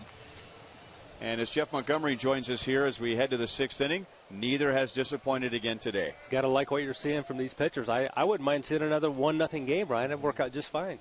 Yeah, as long as it goes along good here. Big game, James, though, he might have something else in store for us, but I'm not going to mention it. Something special today, maybe. Never know. And a soft liner into right field. Francoeur dives. Did he get it? And it's in and out of his glove. And that will be a base hit. So that's something special that we were kind of dancing around. I just want to go on the record and say I didn't bring it up. I'll go on the record and say, my bad. Sorry.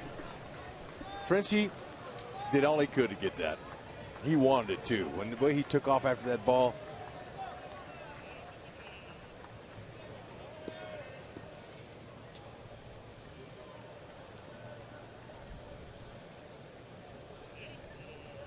So that is the first hit for the White Sox. And their fourth base runner.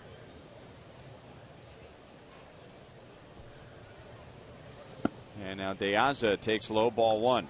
Dunn walked in the second inning. Sorry, Hud. Flowers was hit by a pitch in the third. Ramirez reached on an error in the fifth. So 5 hitless innings for Shields. And now the single for Wise off of Frank Coor's glove. Do I save myself if I mean, I didn't say he's got a no-hitter going. Do you believe in that stuff? Not really. Up here. Well, plus he's only about, I do not. He's only about halfway there anyway. But he has looked good. You have to admit, he's looked great today. In the dugout, you don't say stuff like that. Or even bring it up. Something special is still going on. Well, there are some announcers who will never use the word no-hitter if their guy is working on a no-hitter. And there are some who will say he is working on a no-hitter. And lo and behold, he'll still throw a no-hitter. Our partner, Steve Physiok, he is of the latter, what you just said. It says our job as a broadcaster to let the people know what's going on out there. Players can't hear it. And it brings more people to it. Kane, now he's fighting the sun and makes the play on De Aza. And Wise is back to first base with 1 out. All right, Armani's moment today comes in the form of an AT&T Uverse rewind. Yes, we'll talk about what makes James Shields so special. You'll see a strikeout here in the third inning on the changeup. He gets behind 3 balls, no strike against Dwayne Wise, and he's able to throw a little bit of everything. But I think Wise is looking changeup, and by the way, hey, I got that 93 fastball for you too. So James Shields' ability to change pitches, you know, the location, the variety of pitch, and just execute those pitches makes him very special.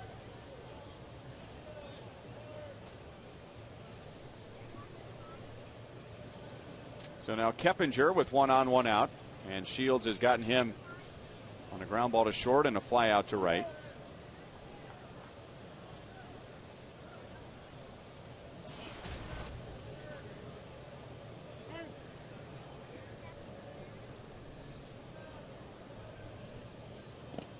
And that skips past Perez and goes into the netting.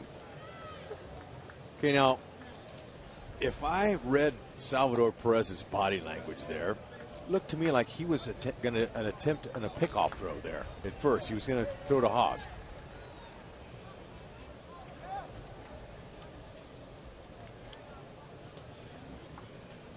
That is the 5th wild pitch thrown by James Shields this year, which sounds like a big number for a pitcher of his style. I just checked his stats. He had a season where he had 13 wild pitches in 1 year. Well, he's a pitcher that has downward plane on a lot of his pitches, so a lot of pitches going to end up below the strike zone and in the dirt. So I think that number is really indicative of his style. 2-0. On the topic of no-hitters, I remember a few years ago, and I looked it up just to get the exact date, but it was August 3rd of 2009. The Royals were in Tampa Bay, and James Shields took a no-hitter into the 8th inning against the Royals, and it was John Buck who broke up that no-hit bid. Moustakas gets a nice big hop and throws out Keppinger as Wise stops at second base, or stays at second base. 2 down.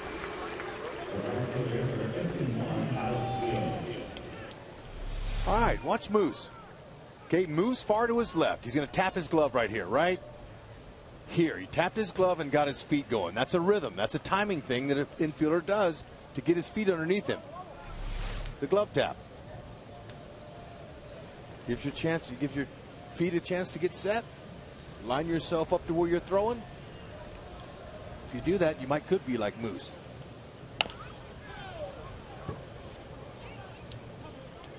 Alex Rios is 0 for 2. He homered yesterday, his 7th of the year,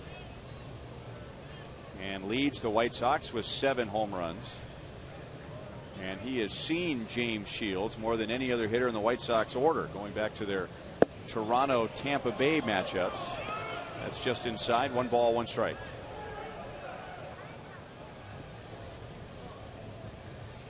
Rios on the season just hitting a $133 with a runner in scoring position.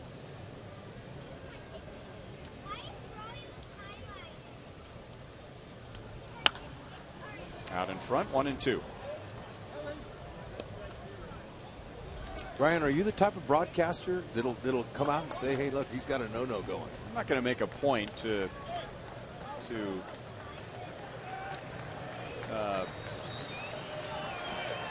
jinx the jinx, if you will, make a statement about it. But yeah, I mean, if somebody tunes in, I think they need to know. I guess what I'm trying to say is not try and make a statement by saying it over and over again, but not going to avoid it. Rios strikes out. Shields at 93 miles an hour. 6 strikeouts, 6 scoreless innings, and he's only given up 1 hit.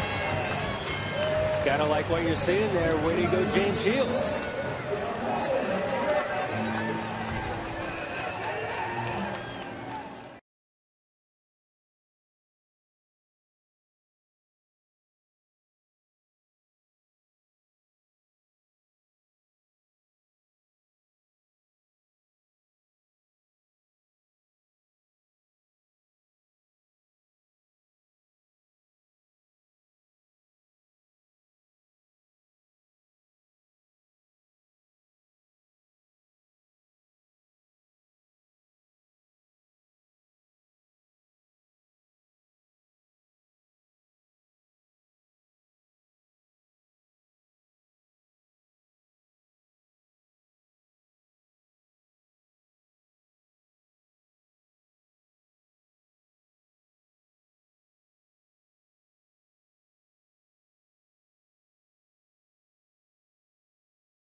Another Mazda game break. Here is former Royal Brian Pena with a home run in Houston. Still strange to think of them as an American League team, and the Tigers beating up on the Astros 9-0. And the game before, on Saturday night, they beat the Astros 17-2. That is a beating. Hey, Brian Pena, no stranger to hitting home runs in Texas. That's right. What was it? 2 years ago, he had 3 home runs, and all of them were 3-run home runs in Arlington, right? Against the Rangers.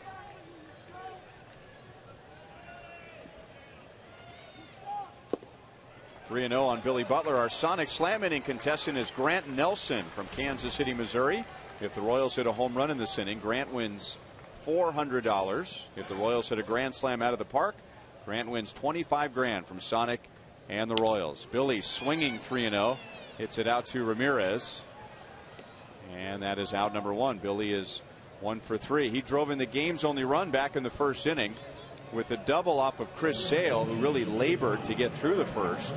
Only gave up the 1 run.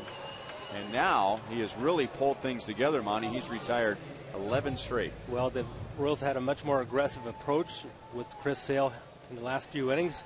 Early in the game, it seems like they were really had a content of where to go out and make him work a lot, and they did. They got a lot of pitches out of 36 we talked about in the first inning, and he settled in, so he's going to be able to make it at least through the middle part of this game.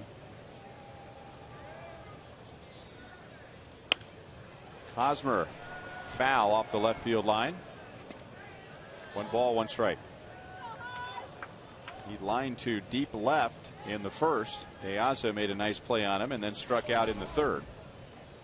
He has 4 lineouts to the outfield in the last 2 games. 1-2. Hold off of that one.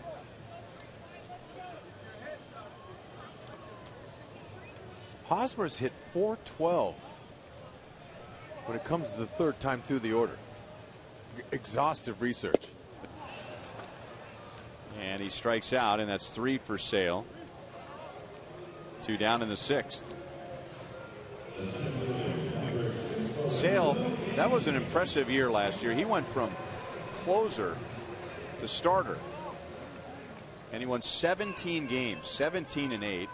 He added 121 innings to his innings load from 2011 to 2012. And he really didn't have any kind of a fade late in the season that you'd expect from somebody taking on that type of a workload. And the White Sox, no caution, went out and they inked him to a 5-year contract extension. He tried to add some weight during the offseason, which is tough to do. You can just tell by his frame that putting on weight is not going to be easy, but tried to add about 10 to 15 pounds. 1-2 on Lorenzo Cain.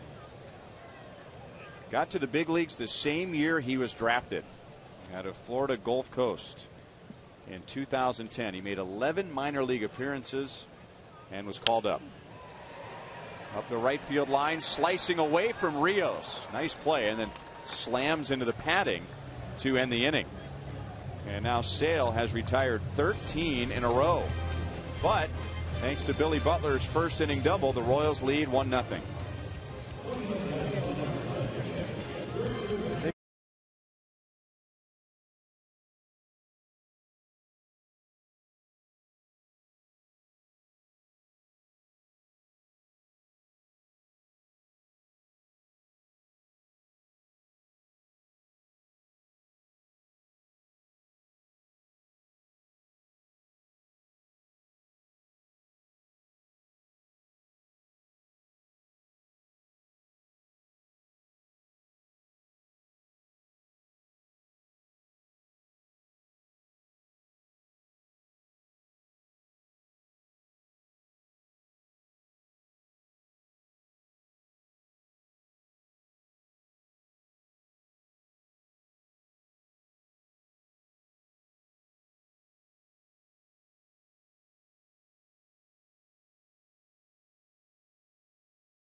Nothing KC on that first inning run.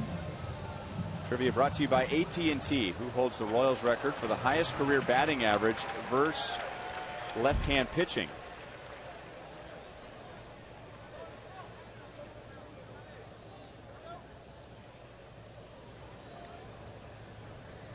Adam Dunn leads off the 7th inning, and James Shields misses inside, ball 1. Ron, you have any hints as to what you have to qualify as far as the amount of at-bats? I don't know. Wow. 750 plate appearances at a minimum.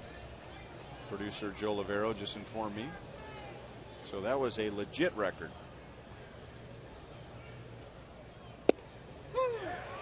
2-1 on Adam Dunn. He lined to right in the 4th inning, lost a hit on a charging play by Jeff Francoeur coming in, and then walked in the 2nd. White Sox have just 4 base runners today and 1 hit. That might come down. It might not. Wow, that away. Big glove got it. That's not fair. Royals super fan Chris. Been wearing that big glove all year. He finally got one. I think that's what Eric Hosmer believes that the defense is wearing these days out on the field. Go big or go home. Dunn strikes out, and that's 7 for Shields.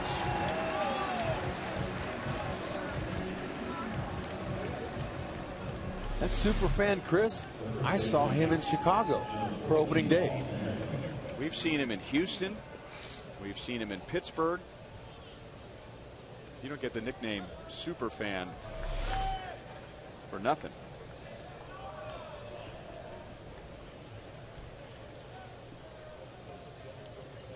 And now Paul Konerko, who has flied to center and struck out.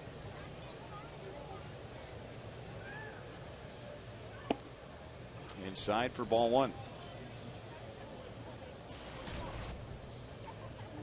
The only base runners for the White Sox: a walk, a hit batter, an error, and a single. And that single didn't come until the 6th inning. White Sox without a hit for the first 5 innings. And Konerko hits it hard but foul. And that's just the way it's going right now for the White Sox. On a ball like that that's close to the line, I always watch the hitter, Ryan. The hitter will tell you. If he runs hard out of the box, he thinks it's going to be fair. If he just kind of takes a little slow trot out, it's going to be foul. Hitters normally know. How about on the home run? They're the first to know, in my opinion. Pitcher's the second.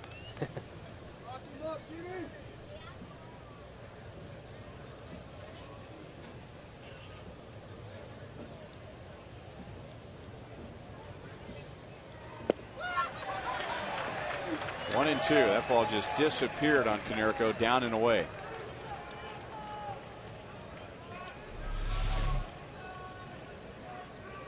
Wow, that pitch, no chance for even Paul Konerko to reach that pitch.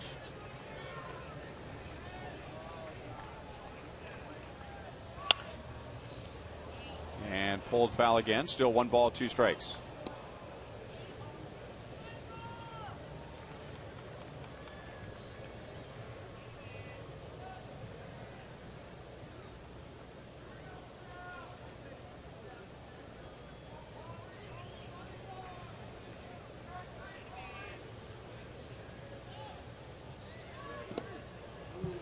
Two and two.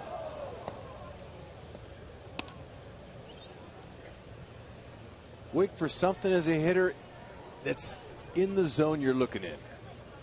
Doesn't matter really what he's going to throw. Just kind of zone him here. Have 2 strikes, he's going to try to hit anything close. But Paulie's trying to pull it.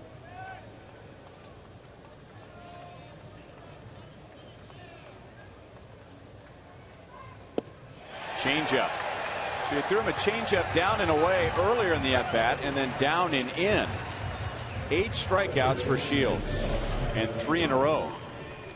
Yeah, just a really good life on that changeup. You can see that by that spread grip. You know it's a changeup from behind.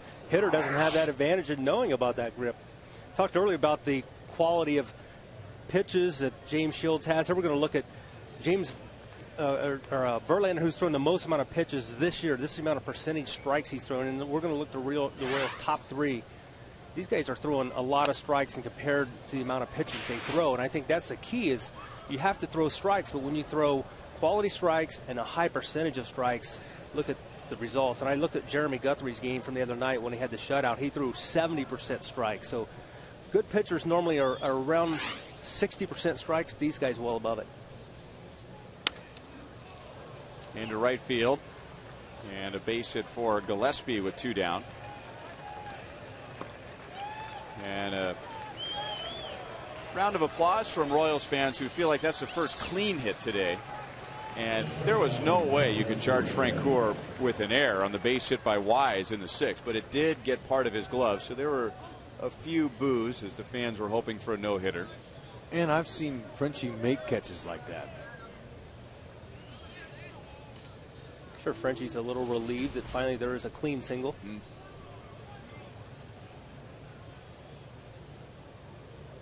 And now Alexei Ramirez. He reached on an error by Francoeur in the 5th inning. But Shields picked up Francoeur on the very next pitch. He got Tyler Flowers to ground into a double play. Ramirez is 0 for 2 and 0 for 9 in the series.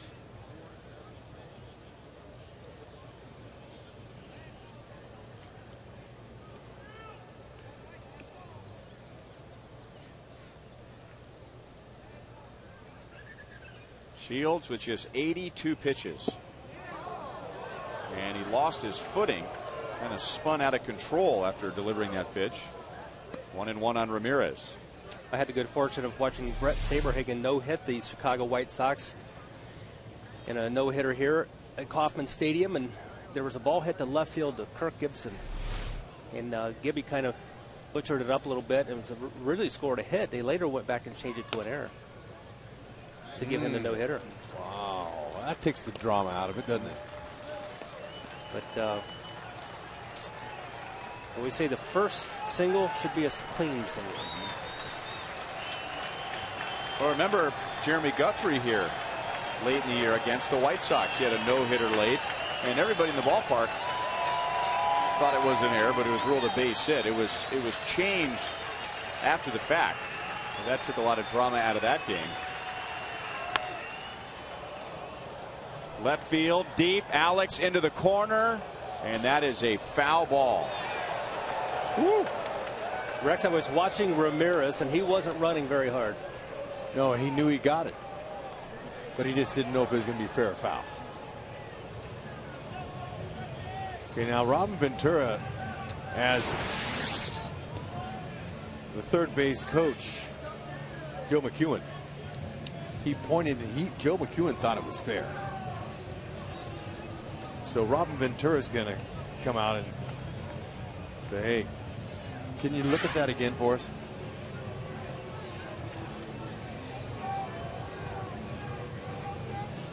So on a ball like that, Monty, when a hitter hits one and he knows it's out of the park, he's going to do a little, he's just going to take his time coming out, because that was so high, it was actually almost over the foul pole. Now Robin Ventura, if he's right, could be a really good appeal here. Very tough to tell from where we're sitting whether that was fair or foul. It went over the pole.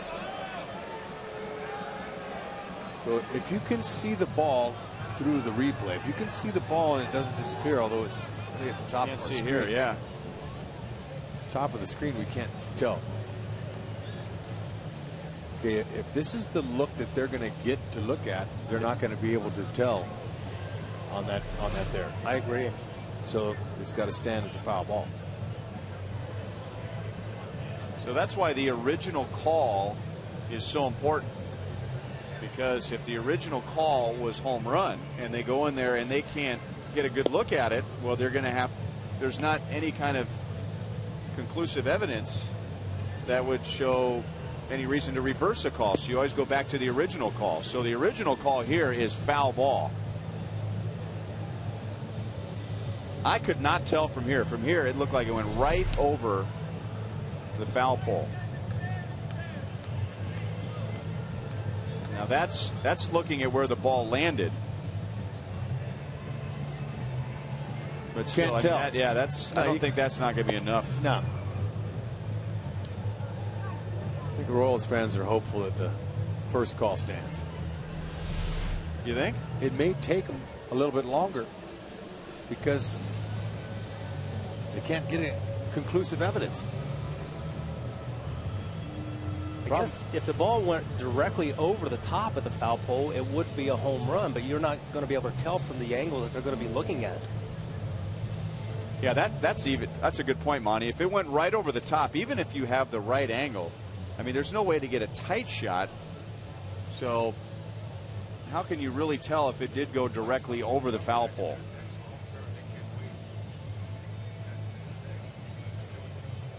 Now, typically when umpires come out on a replay, they make the signal right away. So all the White Sox are rubbernecking. They're looking hard left. See Robin Ventura, he's looking. This is a big call coming up here. Alexi Ramirez with 2 home runs against James Shields in his career has hit him very well. So he's hoping for number 3, obviously. Okay, so obviously the umpires are seeing what we saw. Not much evidence. And here they come. Now, I think they would have signaled home run right away if they changed the call. Yep, call's going to stand, and they're going to tell Robin, hey, look, we couldn't tell.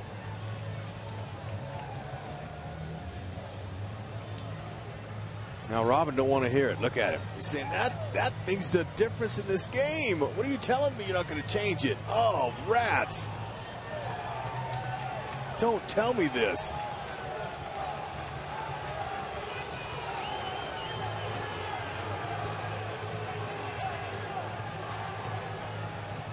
Yeah, I mean, I'm sure they're telling him what we saw. That sometimes they take our feed and we couldn't see it. So he's explaining to Robin, hey, look, we can't change it.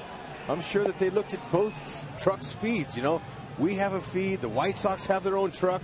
I'm sure they checked every possible way to find a definite answer, and it ain't going to happen. Some people don't like replay. If you look at it from this angle, you could almost make a case that, you know, what you're going to maybe assume that looks like it would have crossed, but I think if you look at it on the one from home plate, it's hard, it's almost impossible to tell. The kid saw it. The kid saw it to the left of the pole. So here we go. Exhale, Royals fans, and hope for a punch out here. Usually the way it happens. I was going to say, some people like replay because, you know, it gives us more opportunities to get the calls right. Some people don't like replay because it takes the human element out of it. Well, we had an example of both. The original call, the umpiring call, was huge. Inside, 2 balls, 2 strikes, because there was, I think you're right, Hud. I think they came out of there, they didn't see anything different. So even though some umpires can say, well, I guess I don't really have to get it right. Nobody thinks that way because we have video. Well, the original call ended up being big because they weren't able to see what they wanted to see when they went in there and looked at the monitor. And there will be times when an umpire will make a call on a close play, but the other team just will not appeal. Change up 3-2. Monty, what do you think? I bet he does.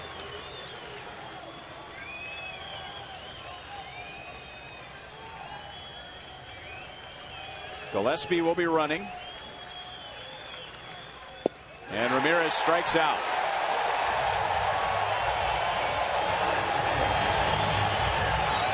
And in typical James Shields fashion, he is just as fired up as the crowd is.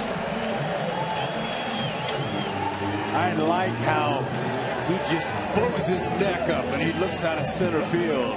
In a way he's saying, dig myself.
Over the White Sox. Billy Butler's double in the first inning, driving in Alex Gordon.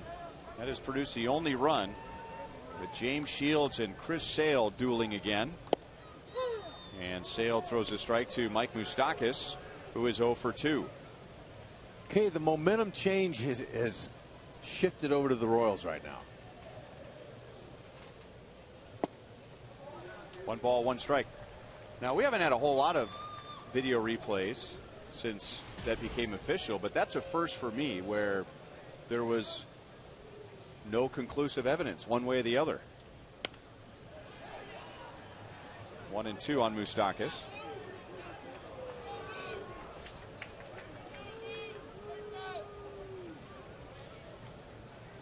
Chris Sale has retired the last 13.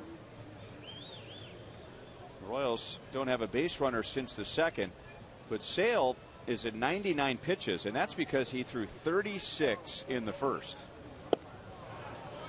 That's 4 strikeouts for Sale, and now he's retired 14 in a row. Let's answer today's AT&T trivia question. I have no idea. You know, I'm going to throw one name out there. I saw his name in the numbers for a while. It was Jose Offerman. Now, I don't know if he had enough right-handed at-bats. Oh, I'm going to use George Brett. Why not? He's a left-handed hitter. Mike Sweeney. Joel, does Joel have a guess?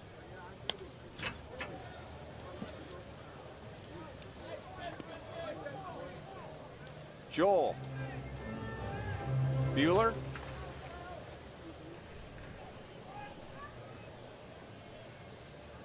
So we're 0 for 3 so far. Look out. Ooh, that went right into the Royals dugout. Oh, Billy Butler, man, oh man, he heard that go right by his ear. Billy Butler. So apparently Frank Court knew the answer and was just trying to give us some sort of a hint up here. Well, I said so his he name. hit a bullet right over Billy Butler's head. Right by his ear. Billy must be living right. That would have been ugly. He hits that hard to right field, but right at Rios, who makes a play, and Frank Court is 0 for 3.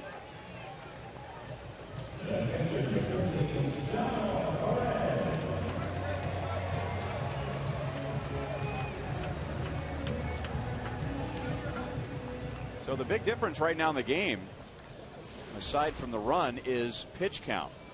Sale's just cruising along, but he's getting close to the end of the line at 104 pitches, while James Shields has gone 7 scoreless, and he is yet to throw his 90th pitch. Big advantage to have when you got your races going. You want them out there as long as you can. They always say, I want to keep my team in the game, and the longer they're out there, the better chance their team has. 1-1 on Perez, who has one of the 5 hits against Sale today, a second inning single.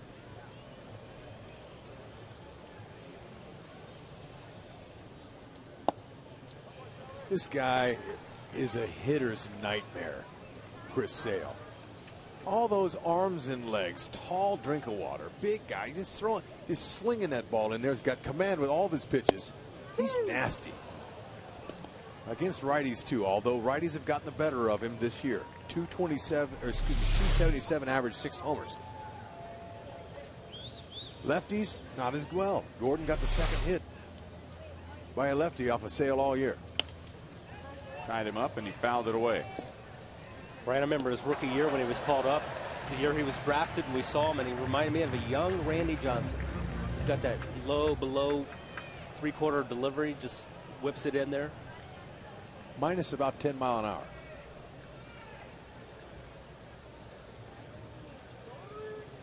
Not as tall as Randy Johnson, but built like Randy Johnson was when he first came up with the Expos. And Sale is tall, though. He's 6'6", but he only weighs 180 pounds.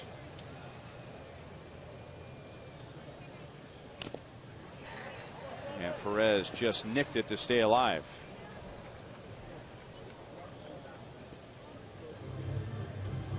In his 17-8 season last year, only 5 times all year did Chris Sale give up 8 or more hits. 5 times, and 4 of those were against the Royals. So they respect him. but they don't fear him. And Perez drives it into right center field, and that will skip off the wall. Runner at second base with 2 outs. And that snaps a long string for Sale. He had retired 15 consecutive Royals. Well, might as well be Salvi. He got a nice base hit off him to the right field side in the first at bat of the game. So it's one he waited for, one is elevated. He didn't have to reach out of the zone like he likes to do. But that's where Salvi makes his living. Opposite field. Nice stroke. And that gets the bullpen going for the White Sox. Sale now at 112 pitches. And it's Chris Getz. Inside corner for a strike. Getz is 0 for 2 today. But he has 6 hits in 19 at-bats in his career against Sale. So he hangs in there well against a lefty. And he chops it over the mound. And in front of second base, Ramirez will throw out Getz to end the inning. What a game. 7 innings. 1 run. That's it. And the Royals lead.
Fields has allowed no runs, 2 hits for the season high 9 strikeouts.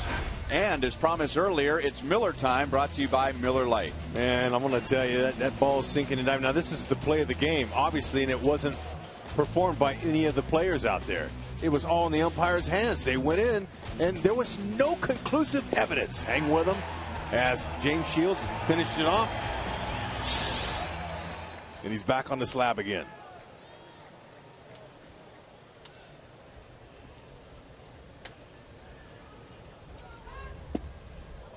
And here's Tyler Flowers taking ball 1. Tyler Flowers was the difference. He was the difference maker the first time Shields and Sale hooked up. That was opening day in Chicago. He had a changeup for a home run to left field. And Shields throws him a changeup here. 1 ball, 1 strike. Same difference, except it's 1-0 for them. Right here.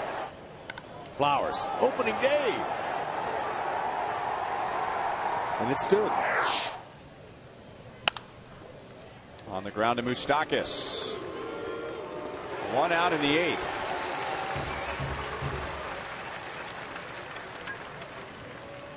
Remember, you can vote for the Royals Player of the Month, sponsored by Majestic and Rally House. Vote at Rally House stores and get a chance to go on field and meet the winning player.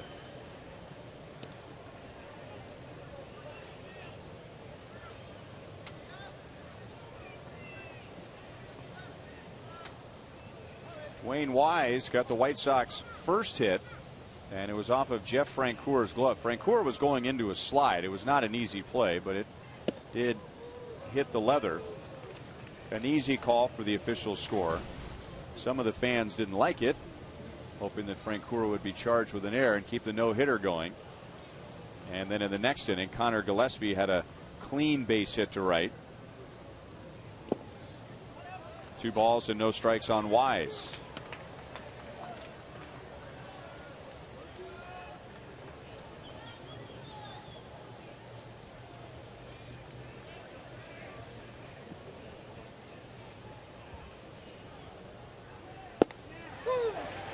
Still a good location.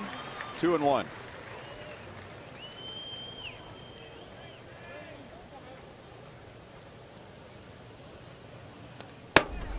White Sox have only had 1 runner reach second base all day.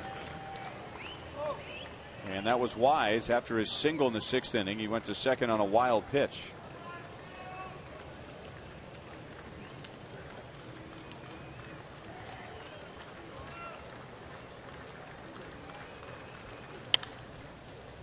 Late swing and a foul ball.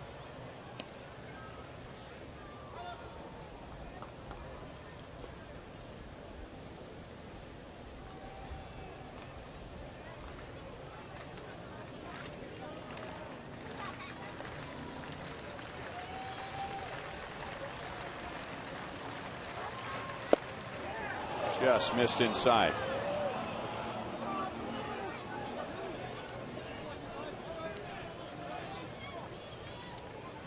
Shields is trying to go at least 8 innings for the 3rd time this year. Change up, and he nubs it foul.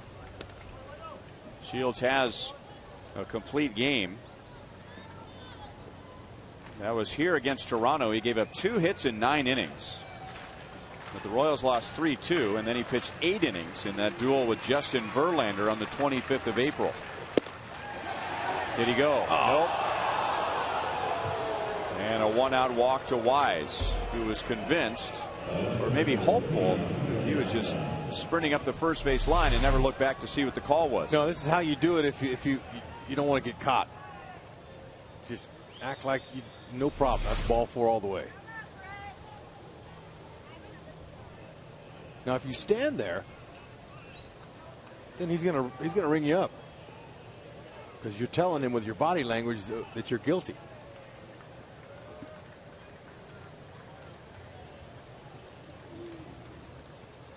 De Aza is 0 for 3.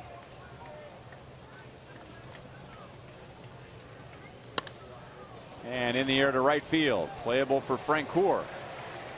Wise is halfway as Francoeur makes the catch. 2 outs in the 8th.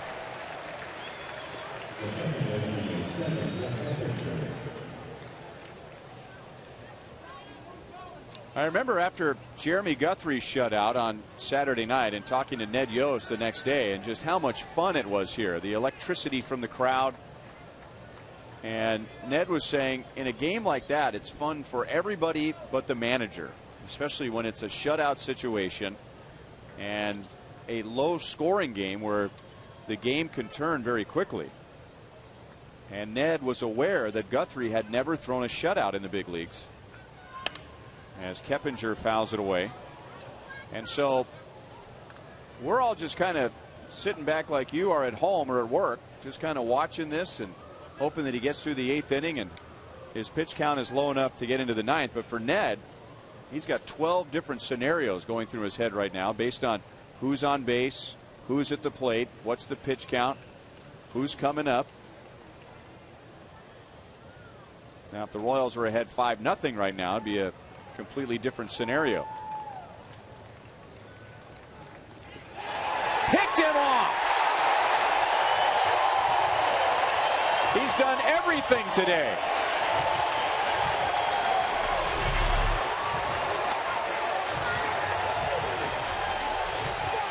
Not a wise move. James Shields got it going.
Tonight, Oakland at Cleveland, Minnesota at Boston, Toronto, trying to build off of yesterday's win in Tampa Bay. And so that's the action here. James Shields, I think we'll be talking about him on Boulevard Royals Live. Jeff Montgomery and I after the game, reaction and analysis as the Royals get ready to head to Baltimore. Ryan, Rex, how about this? I was just curious. All right, the Royals had one shutout last year by a starter, one in 2010, so that's 2 in the last 3 seasons. And then I thought, well, when's the last time they had 2 pitchers, 2 starters throw shutouts in the same series? Because that's what could happen here today. I'll bet you found it. Of course I did. Now, that took a little research because I had to kind of look through all the ones in history and see back-to-back and dates. And it was 1992 at the Angels, Rick Reed and Dennis Rasmussen. September 92, does that ring a bell at all, Ryan, at California? September of 92. Something else big happened in one of those games. September of 9. Oh, would that be base hit number 3000? Yeah, I was going to say we need Frenchie to send a ball right by his statue's head to get a clue on that one. Yes, it was George Brett's 3000th, and Kurt Nelson of the Royals Hall of Fame just reminded me right as this was all happening, and I was looking it up, that George then got picked off at first. He mentioned that right after Shields had the pickoff there. George got picked off at first a couple of batters later. All right. Thank you, Joel. 1-2 on Alex Gordon, who has 2 hits. And Sale strikes him out. Sale has 5. And if you're wondering if Sale is losing any of his steam, on his 117th pitch, he threw one by Gordon at 94. So Robin Ventura says, look, big fella, I know you got enough in you to try to finish this inning off, but you got to go. Nice job. And there's no one happier than Royals hitters. Well, we'll see what happens now as we have a Chevy call to the bullpen with Matt Lindstrom. And will that 36 pitch first inning from Sale haunt the White Sox here in the 8th?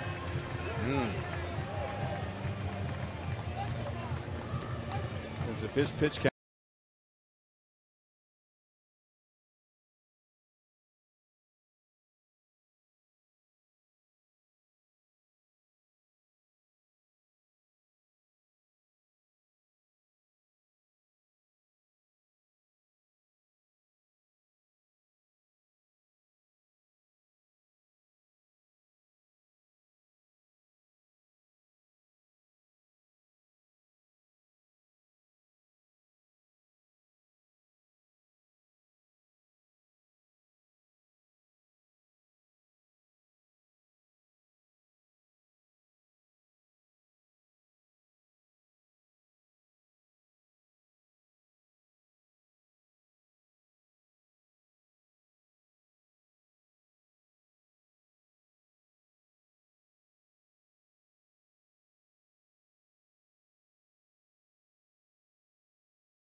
all but that first inning where he expended so many pitches.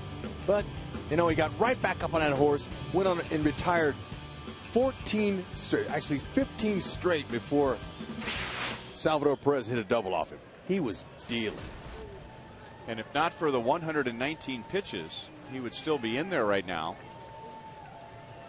36 of those came in the first inning. Escobar jumps on the first pitch from Lindstrom and hits it to center field, and Wise, turning away from the sun, is able to make the play. Lindstrom came on in relief yesterday and faced Billy Butler and got him to ground into a double play. And now he'll get another shot at Billy here with 2 down, nobody on, and Billy is driven in the only run. You got to go all the way back to the bottom of the first.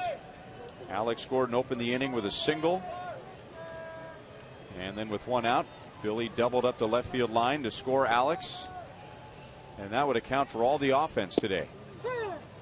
Fastball for a strike from Lindstrom. Well, Billy has just 2 hits in this series, but 2 big hits. A 2-out, 2-run double to tie it yesterday in the 9th, and then his run-scoring double in the first inning today. Down quickly, no balls, 2 strikes.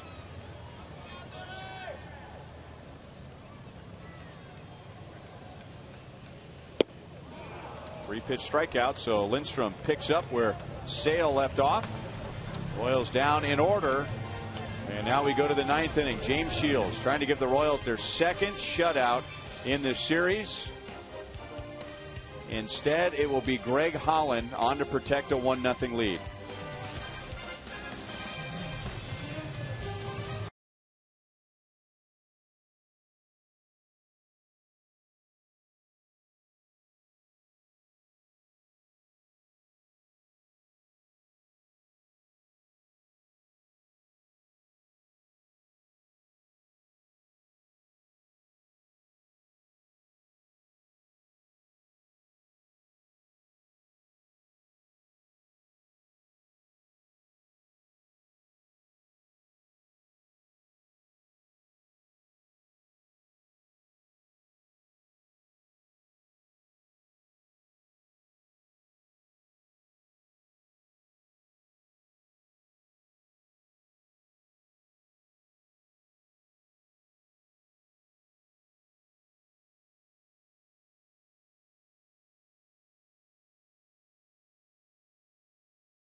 Big game James. The way he takes that mound, he oozes confidence. And he has the weapons to back that confidence. That's the reason he's an ace. And that's why they went out and acquired him. You got to have this to win. Hoo-hoo, man. And when you throw in a pin, you definitely got a chance to win. As Holland's in for him now to try to close this game down here, but Big Game James can go ahead and dig himself this afternoon as he ends it with a pickoff. Perfect dissection there of Dwayne Wise. So it's Greg Holland on for the save, facing the 2, 3, and 4 hitters.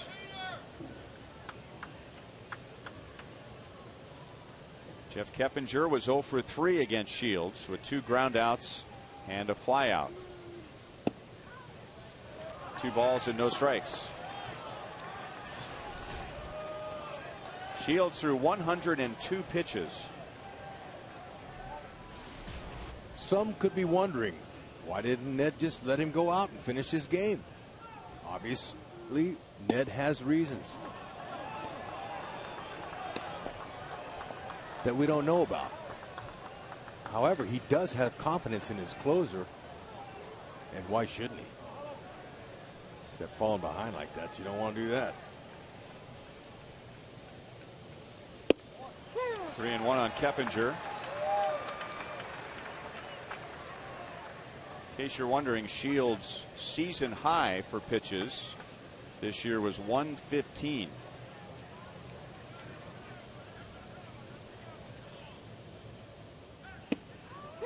Three and two. Now, we're not privy to the conversations in the dugout, obviously, but I thought James Shields was going to come back out just watching him walk down the dugout, but instead he took a left turn.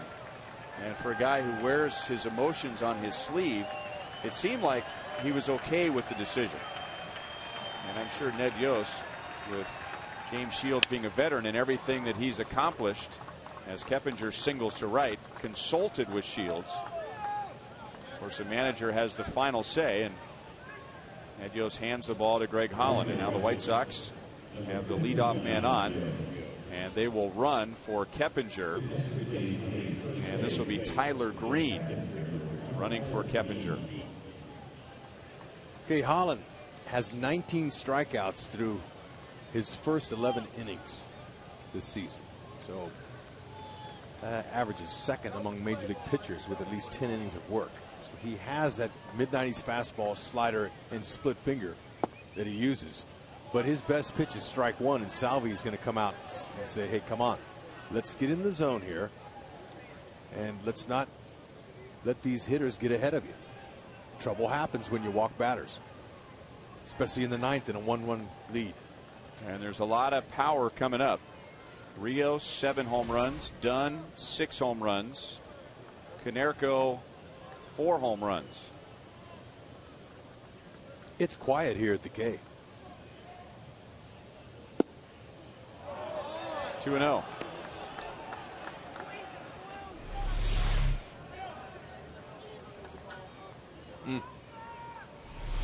By much.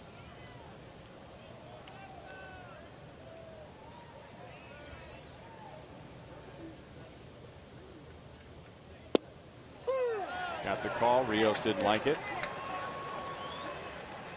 He walks about halfway toward the third base dugout to cool down. I'm just having a few words there.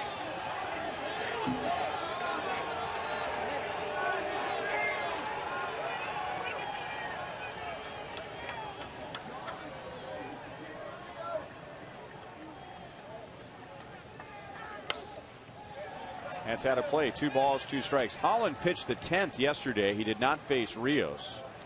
Ended up getting the win, getting Dunn, Konerko, and Gillespie. That extra innings walk-off yesterday was a ball that was hit out there to right field to Rios, and I believe that that ball should have been caught.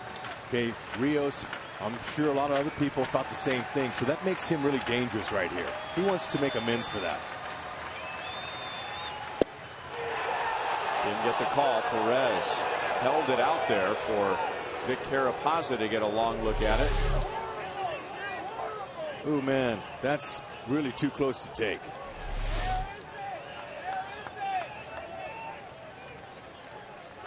That little stroll down the third base line got him that pitch. On the ground and through the left side. Back-to-back hits for the White Sox.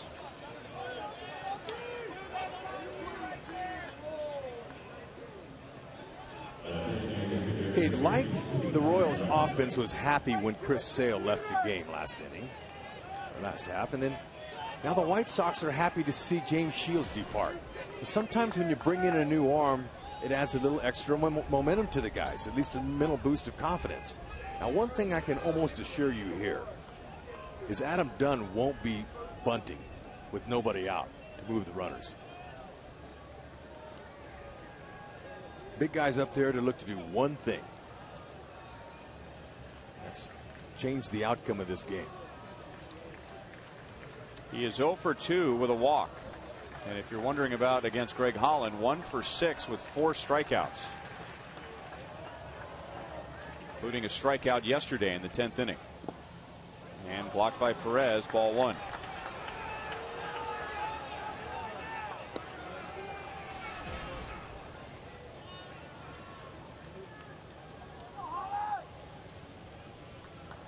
Grounded into 1 double play so far this year. Interesting, couple guys you think would ground into a lot of double plays, Dunn and Konerko, and they've only grounded into 1. Dunn 1, Konerko 0. 2-0. Okay, you fall behind on hitters, you're not helping your chances at all. He hasn't been missing by a lot. It's not like he can't find the plate. He's been finding little corners, but he's not been giving them. And you got that call. Well, it's a very inconsistent strike zone at the moment. It is at the moment. I'd agree with it.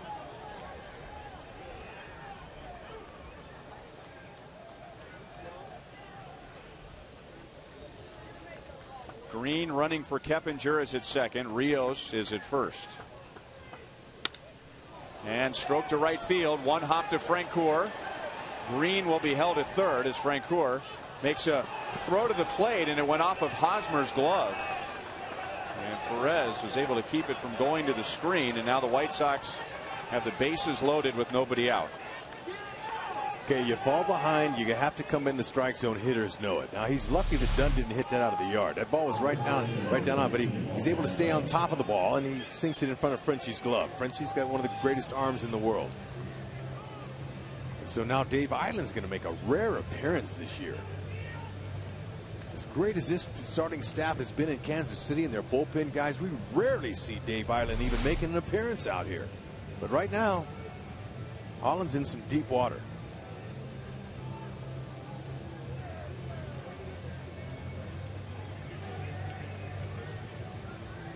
If he gets out of this with no runs and they get the win, you can nickname him Houdini. Famous escape artist in the day. Long time ago in the day. And just in case Herrera warms up, Konerko especially glad that Shields is gone. He was 0 for 3 with 2 strikeouts, and he was only hitting .143 against him before the game. Hard slider, and Konerko swings right over the top. 4 out of 9. Konerko against Holland, and that includes a ground out to first in yesterday's game. White Sox have more hits in this inning than they did in the first 8. Check swing and a foul ball. And I mentioned the strikeout ability of Holland, as he has the ability to blow it by guys and also finesse by guys with his good split finger. So he would help his chances a little bit here if he can get a strikeout.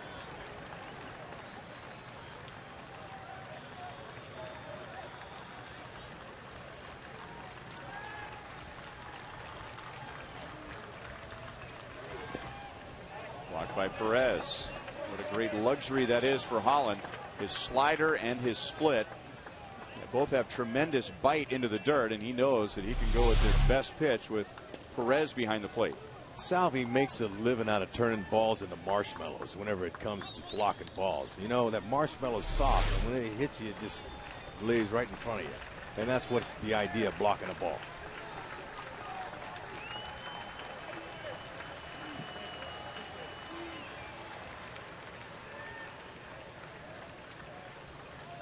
Keppinger opened the inning with a single. Tyler Green ran for him. Rios singled. Dunn singled.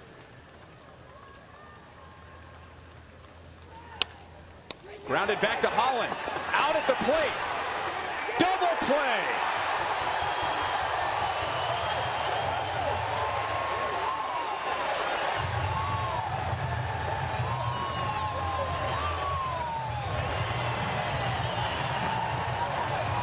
When you're going good, things like this happen. Get one for sure. Salvador Perez was way in front of home plate. I don't think he took too kindly into Tyler Green coming way out of his way. It's okay to break up a double play, but Salvi was way in front of home plate there, and he didn't like Green coming after him there.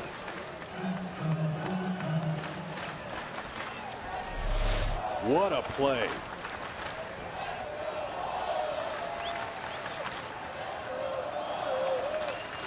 Second double play for the Royals today, and now Jordan Danks will run for Adam Dunn. So it's Rios at third, Danks at second, 2 down.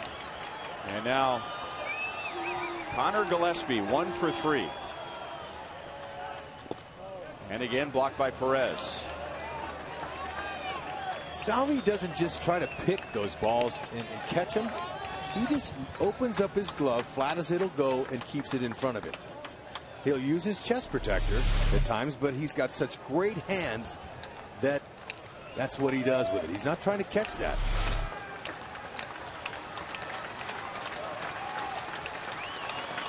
Gillespie flied to center yesterday against Holland for the final out of the 10th, and then the Royals won it in the bottom of the 10th.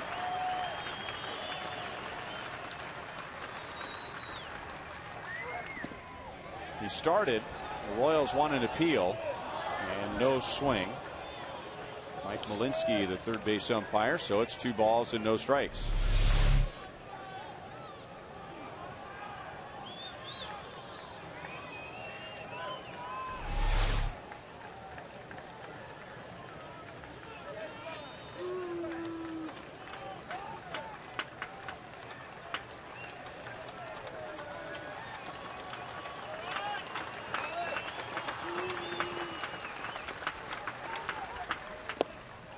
Again, he offered at it, and the count is 3-0. Holland almost got himself out of a similar situation very early in the season, April the 6th. Remember, he walked the bases loaded at Philadelphia. Then he struck out 2 hitters, and then Kevin Franzen won it with a double. And now the Royals are just going to put Gillespie on to load the bases.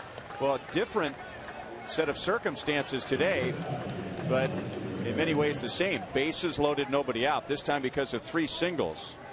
But he got a huge double play from Konerko, and now they're loaded up again with 2 outs. And it's Holland and Alexei Ramirez. So Alexei almost made a huge difference in the outcome of this game in his previous at-bat.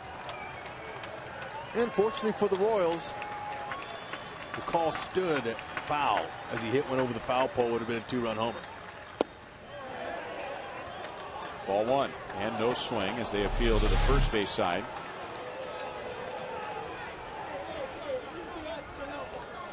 Yeah, that's the near home run. It went over the top of the pole. Inconclusive evidence showed that look, you couldn't tell, so it's going to stand. They called it foul. Over the outside, 96 miles an hour, 1 ball, 1 strike. Holland's earning his living this afternoon.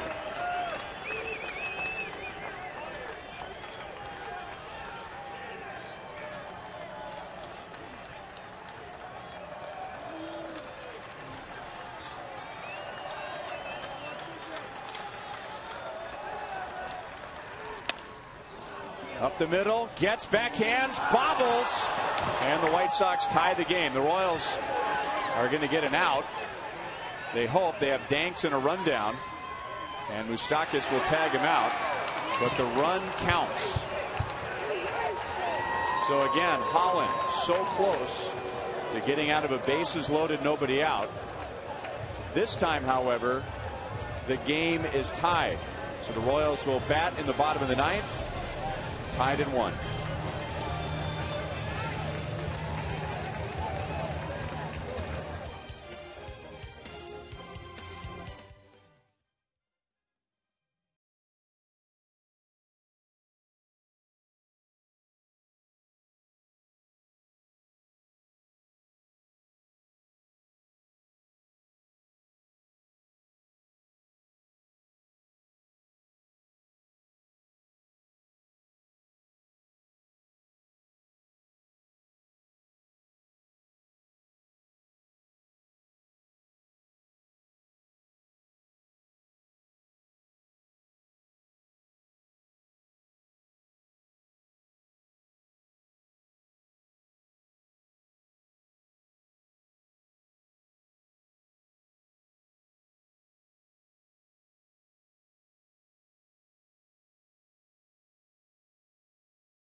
For Keppinger in the 9th inning. And a pitching change for Chicago. It's Matt Thornton.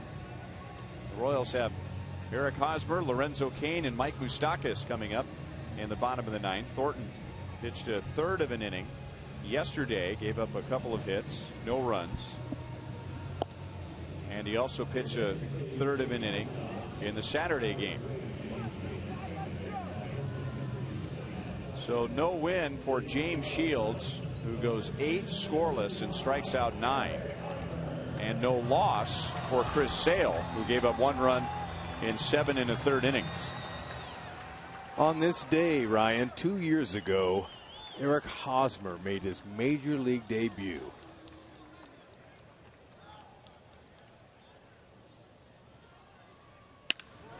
And Eric Hosmer starts off the 9th with a base hit. Boy, he was due. He's been just slugging the ball all over the ballpark in this series with the White Sox. And just a collection of bad luck outs in the last 2 games. You're right. Speaking on the psychology of this particular game, Ryan, the White Sox have a glimmer of hope. They tied it. They're going, all right, we have a chance. But the Royals can really rock their world and shock the Sox with another walk-off back-to-back. It could happen, and that even puts you deeper in the depression state.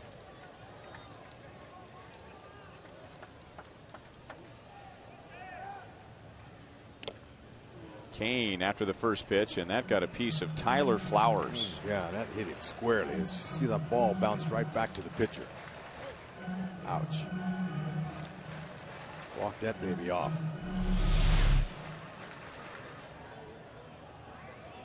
Right off the left shin guard, right off the knee.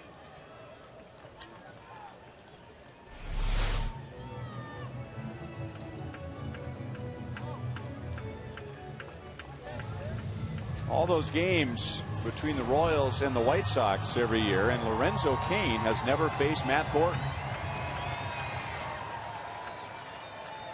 He had an infield single back in the first inning. Lorenzo has 5 hits in this series, 5 RBIs in his previous 4 games. That's a hot hitter up at the plate. And the same pitch twice, just 2 fastballs just boring in on his hands. That's a hard cutter, Ryan. And they'll go right back to that spot, I'm sure. Thornton got a nice big mid-90s fastball. He'll take a little bit off and make that a slider, but that hard cutter, tough to lay off of. Hosmer runs, and he got a good jump, and Cain had to protect with 2 strikes. Otherwise, Hosmer may have not even had to slide into second base. So he really read Thornton well. Yep, he likes to get a little walk and lead. He had it. But Lorenzo Cain's in hit mode, and he should be.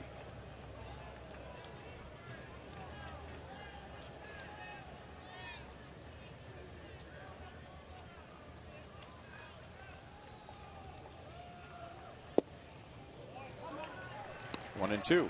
That's the slider. He took a little off it, had a similar, actually a bigger break to it. But that's not the cutter.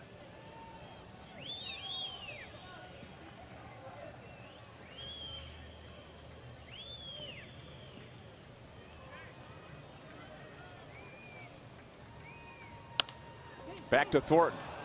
And he throws wild, but Ramirez saved the throw from going into center field, but no double play.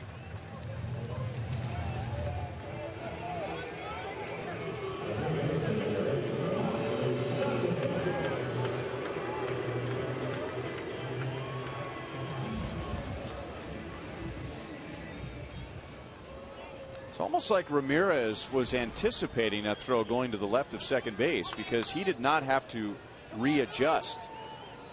A lot of guys will run to the bag and then they have to reach back in the other direction. But he kind of came up short. So I don't know if he had an idea that's where the throw is going to go, or maybe he was a little late covering. But more often you see the shortstop going to his left and then he has to reach back to his right, but it's almost as if like that's exactly where he expected to throw. Yeah, that was interesting how he played that. They train pitchers to just throw the ball over the bag, especially when you don't know who's covering. But lots of times you know ahead of time who you're working with. The pitcher does with the infielders. Moustakas It's a slicer foul, 0-1. He is 0 for 3 today. Well, in the 10th inning yesterday, Lorenzo Cain scored the winning run on Alex Gordon's base hit. Lorenzo got himself into scoring position with a stolen base against Brian Omagrosso. Trying to get a big lead now against Thornton.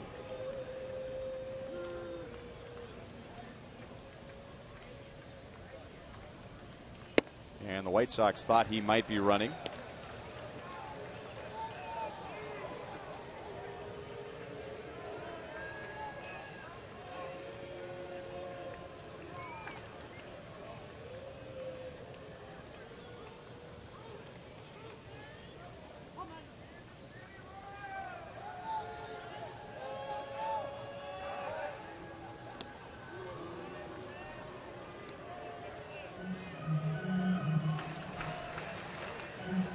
Lorenzo Cain's got 4 bags on the year. Been caught 3 times.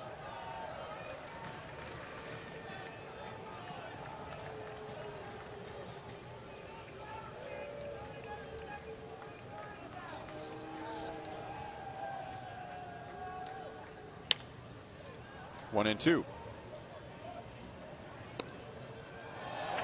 Great catch. Fan in the first row, the upper deck on the right field side. Had it all the way. Stockis just hit it right to him.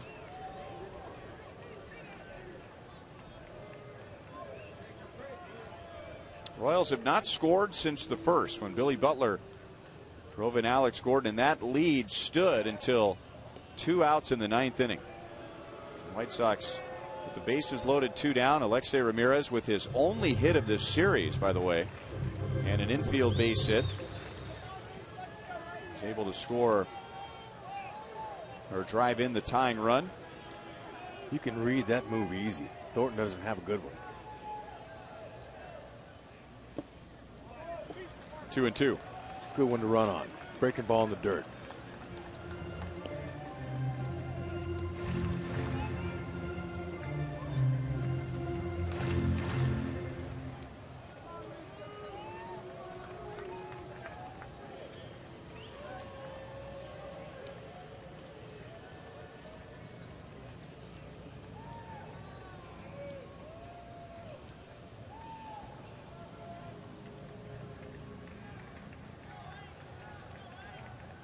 Went with more of a slide step there. Cain's flinching. He wants to go.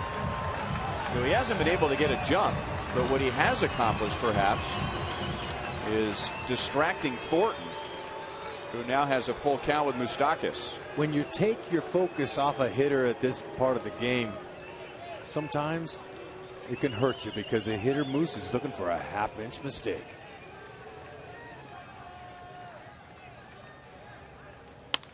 And it's a ground ball to Ramirez. Out at second base. White Sox turn a double play, and for the second straight game, we will go into extra innings. Royals hoping for the sweep. Tied at 1 with Chicago at the end of 9.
beef jerky all season long. So a day game yesterday that went 10 innings, and the Royals won 6-5. A day game today, and a makeup because of the rain out on Friday, and we go extra innings, tied at 1. Kelvin Herrera is just the third Royals pitcher, as James Shields went 8 scoreless innings with 9 strikeouts. Greg Holland suffers his second blown save of the year. And now Herrera, he'll get Flowers, Wise, and De Aza.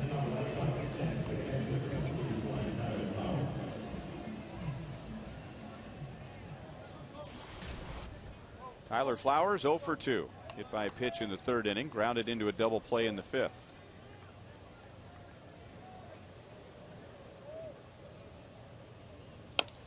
And jumps on the first pitch and chops it to the left side.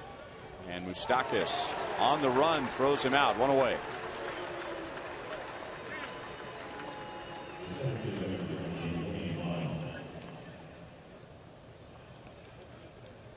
Herrera. 2.5 great pitches. He's got a high 90s, almost triple-digit fastball, 89-mile-an-hour changeup, and an occasional slider just to keep the hitters honest. That's his half-great pitch.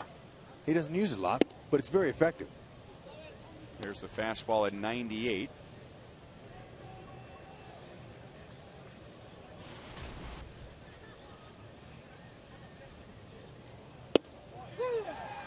One and one. Wayne Wise singled in the 6th inning against James Shields, and that was the White Sox first hit. Shields gave up 2 hits in 8 innings and no runs.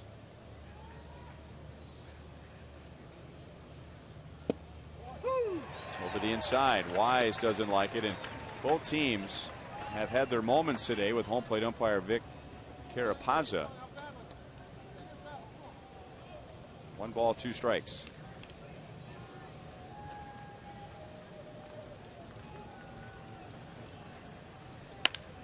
And a changeup is hit over Hosmer and down toward the corner. Francoeur into a slide to save it. Wise is trying for 2. And did he slide by the bag? He did. He had the double, but he went over second base. And that is outfield assist number 119 for Jeff Francoeur, the most in the major leagues since he became a big leaguer. I told you earlier he's got the best arm in the world. Here it is. Add some degree of difficulty there with the slide. Comes up to his feet, throws a little off the mark. Now couldn't quite get him, but on the overslide, it was a no-doubter.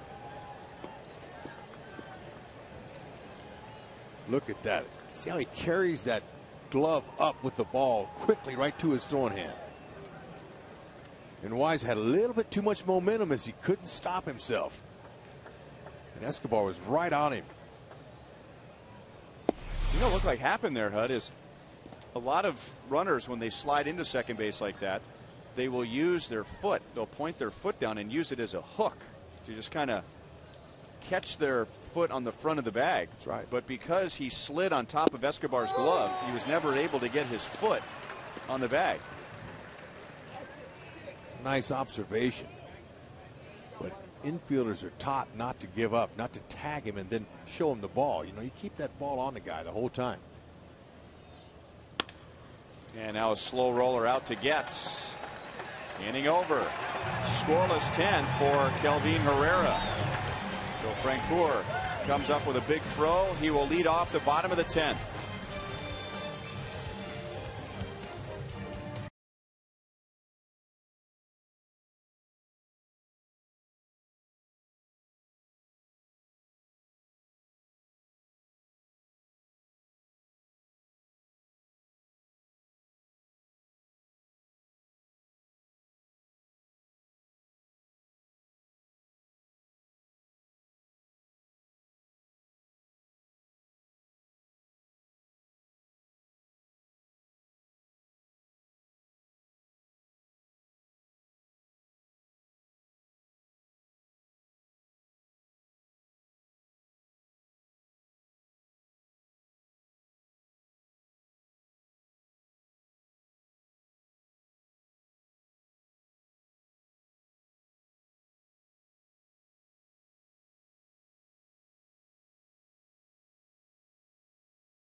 He's experienced a little bit of the bad and a little bit of the good.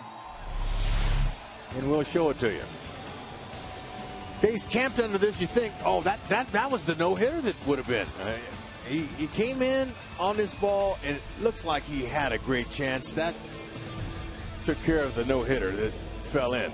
Okay, Frenchie again goes with the nice throw, but just a little off the mark, but Escobar's able to hold the tag on him and retire it.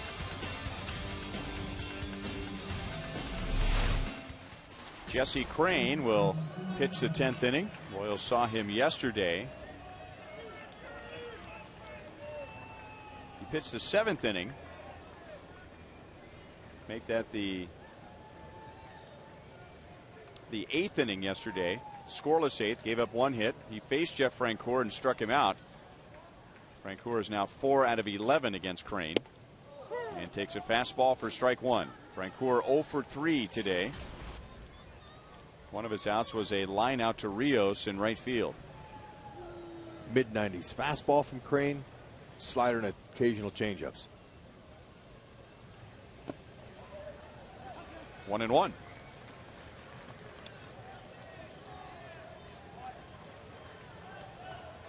Frenchie dropped a ball earlier for an error that he lost in the sun. Then he couldn't glove that no-hitting catch. 1 ball, 2 strikes. This is early in the game. Sun's come out here in Kansas City first time in over a week. And then it was right after that. The next pitch, Shields threw a ground ball double play. Points out there to Frenchie, says, hey, I got you back. You're all right, Frenchie. I picked you up right there.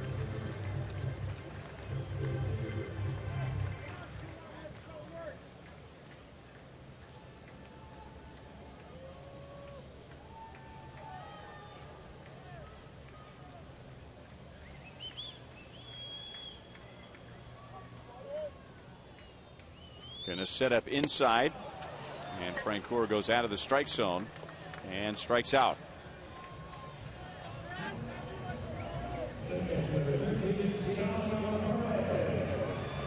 Crane had some injury problems last year. He was on the disabled list twice. Problems with a ribcage muscle and his shoulder, and was very iffy to begin this year on the 25-man roster, again with a ribcage muscle problem, but on a last-minute decision, he did not start on the DL.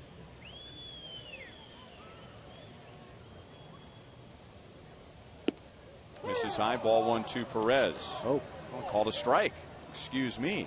See every evolving strike zone late. All right, inside the grid. Big man at the plate. So a little taller strike zone, 1-1.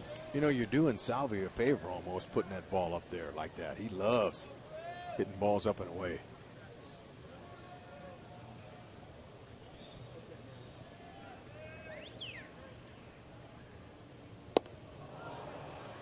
One and two. That swing would tell me that Salvador's looking for something away and trying to hit it to right field. And he got a pitch away, but it was too far away.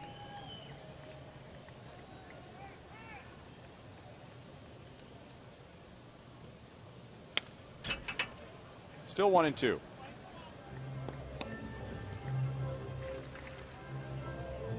Royals have played 3 extra inning games this year. All have only gone 10 innings, and the Royals have won all 3. They won a game in Boston, going ahead on a bases loaded walk. They won a game at Detroit going ahead on a bases loaded walk, and then Alex Gordon hit a grand slam after that in a 5-run 10th inning. And then yesterday, after a couple of walks, that set up Alex Gordon hitting that fly ball to right field. Alex, Ned Yost, you and I think everyone in the ballpark thought that ball was going to be caught by Rios, but it landed on the track for a game-winning base hit. 2-2 on Perez. Robin Ventura's got to be saying to himself, how are we going to beat the Royals? Going back to last season, Robin's first season here, His team has lost 13 of 17 here at the K.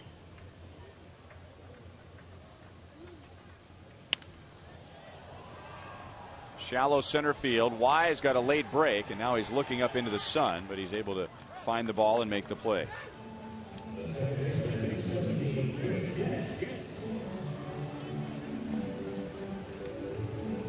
So 2 down in the 10th. And it brings up Chris Getz. 0 for 3 today.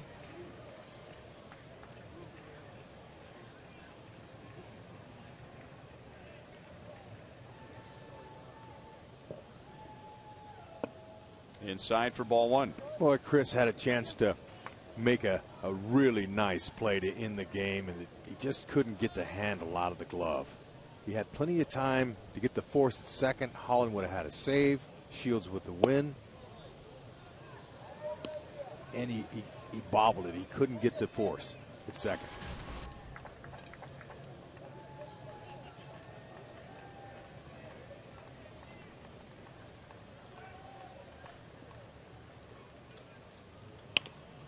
One ball, 2 strikes.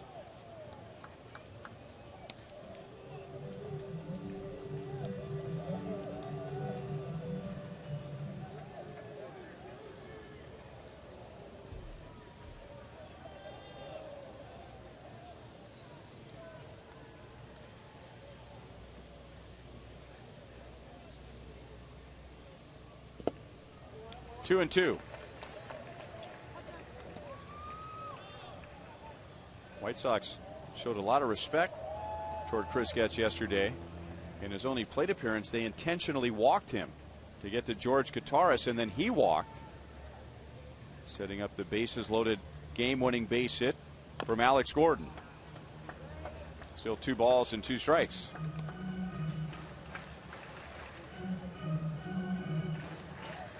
That made him feel good. Not that last ball off his foot, but last night's intentional walk.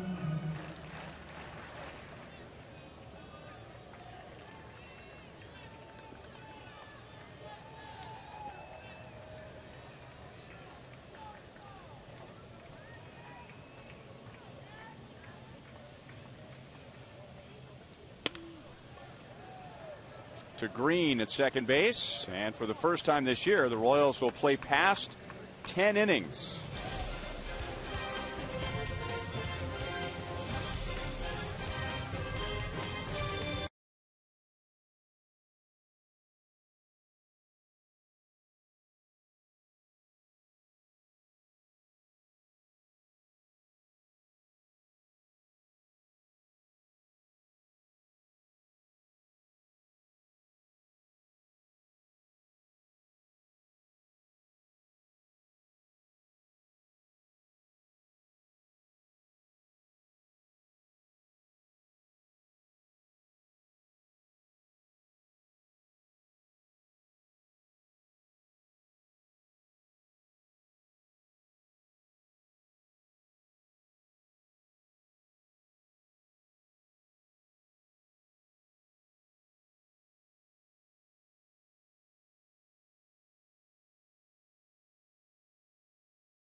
Scored with 2 outs in the top of the 9th.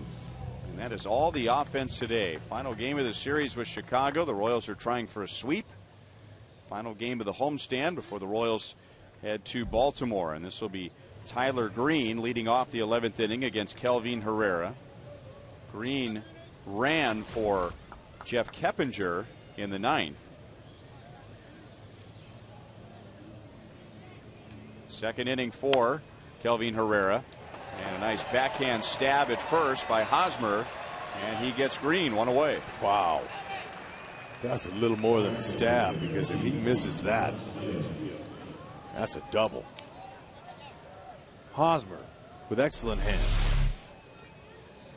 Able to stay on this two-hopper.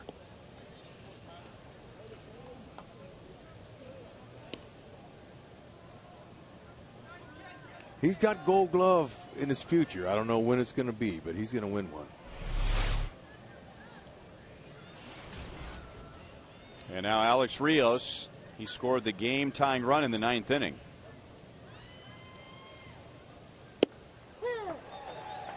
This is game number 6 between the Royals and the White Sox this year, and Alex Rios, Adam Dunn, and Paul Konerko have combined to drive in 2 runs. 1 ball, 1 strike. Rios drove in one of those runs yesterday with a home run.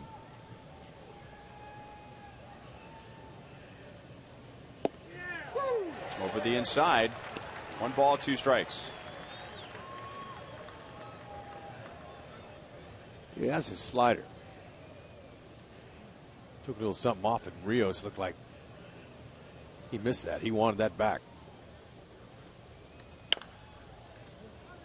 Pulled foul, still 1-2. High changeup from Herrera.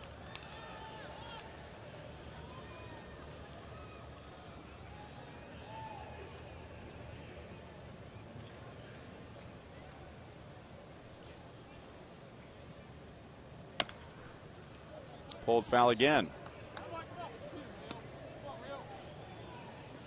That was past third base coach Joe McEwing, who played for the Royals in 2005. And many see him as a future major league manager. Pulled again up the left field line. That will drop fair. And Rios is held to a single.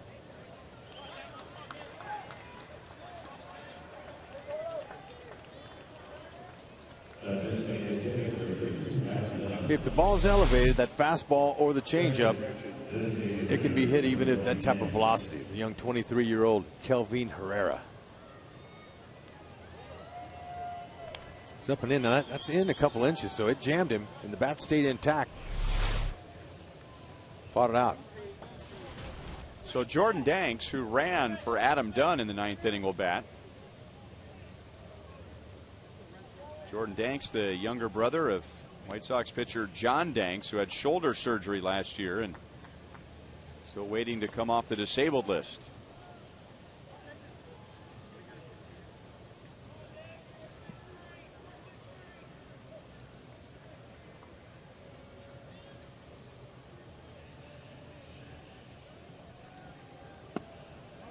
Low ball 1. So it's obvious with that 97 and that 89-mile-an-hour changeup, those 2 pitches are what he usually stays with. Those 2 right there, that's all you need at the end of a game.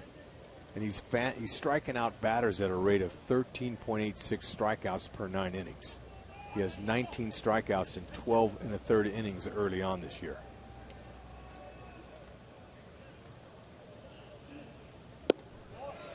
A very good swing. 1 ball, 1 strike. When you're at the end of the game, nothing makes that manager happier than to bring in a guy from the pen that can blow it by guys and get instant strikeouts. Doesn't always happen, but he has the ability to do that.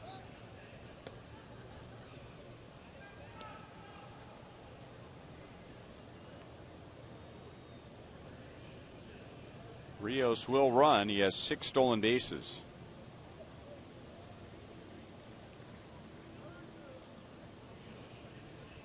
And there he goes. Perez right on the bag.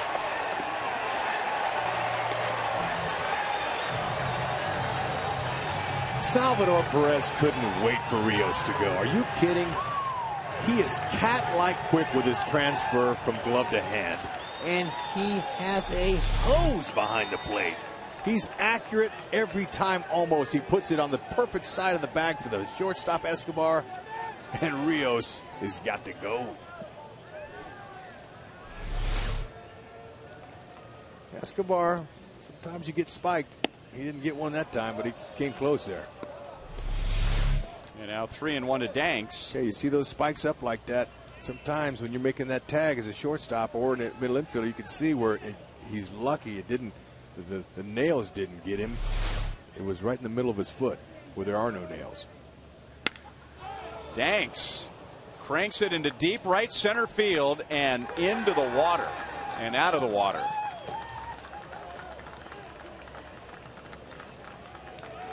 Jordan Danks, and we were so glad to see him instead of Adam Dunn. 3-1. He's looking for the fastball elevated.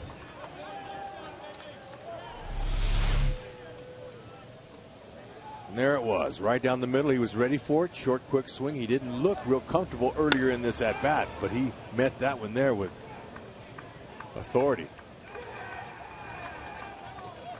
The White Sox have a little something to feel good about.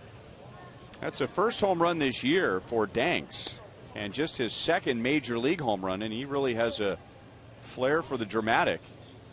His first major league home run was a walk-off home run. That was against Oakland. And now his second major league home run comes in the 11th inning to give Chicago the lead. Konerko breaks his bat, and Escobar will throw him out. That's the 6th home run allowed by Kelvin Herrera. So we go to the bottom of the 11th. Royals are down 2-1.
Ago, Gordon faced this same young man coming in to try to close the game. Actually, it was Omogrosso, and he finished the job. Now, is it possible today that it could happen again? Well, one thing the Royals can duplicate today would be to hand Addison Reed another blown save. He blew the save in the 9th. The Royals won it in the 10th. Addison Reed has an ERA just a shade under 11 against the Royals. That's in 11 games. And that was his first blown save of the year yesterday. He had been 10 for 10. So it'll be Gordon, Escobar, and Butler. Alex has 2 hits today, and that was in the first 2 innings of the game. And he scored the Royals' run. Okay, Reed has a sneaky fastball with his cross-firing action out of his arm. He's sneaky. He's going to 93 to 95. Might see some 96s. He'll cut his fastball. He's got a slider and a changeup.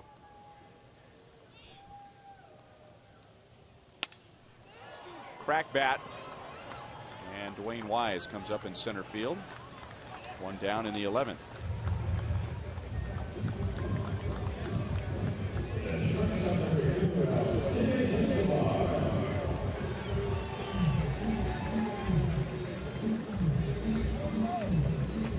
Alcides Escobar is 0 for 4. And he has lost 2 hits on good defensive plays. Gillespie on a hard hit ground ball in the 5th. And then De Aza running to the warning track in the 1st inning. We thought Escobar had taken Chris Sale deep. Second batter into the game, but De Aza ran onto the track to get it.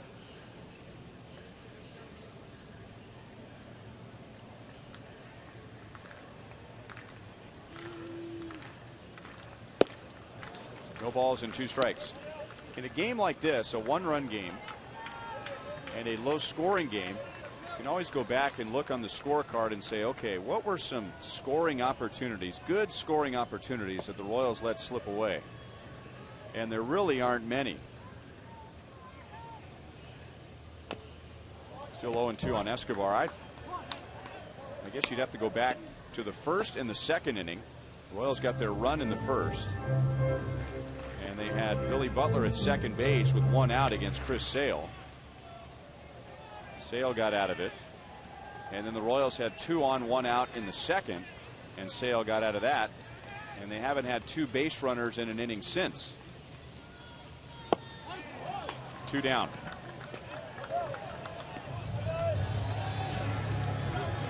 Well, you know, when the Royals do have runners in scoring position this year, they rarely let those opportunities go by, hitting .319, which is amongst the best in the league.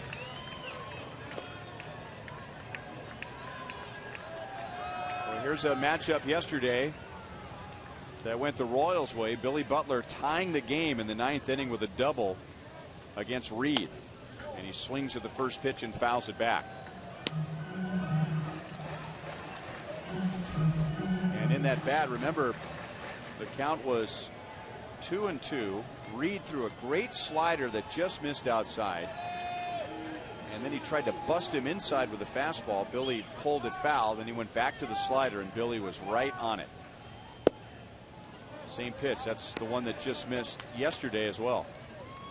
Okay, this was elevated. We'll show you the pitch by pitch and then the one he ends up getting. Okay, nibbling the corners, being careful with the best designated hitter in the league last year, and then he got the cookie.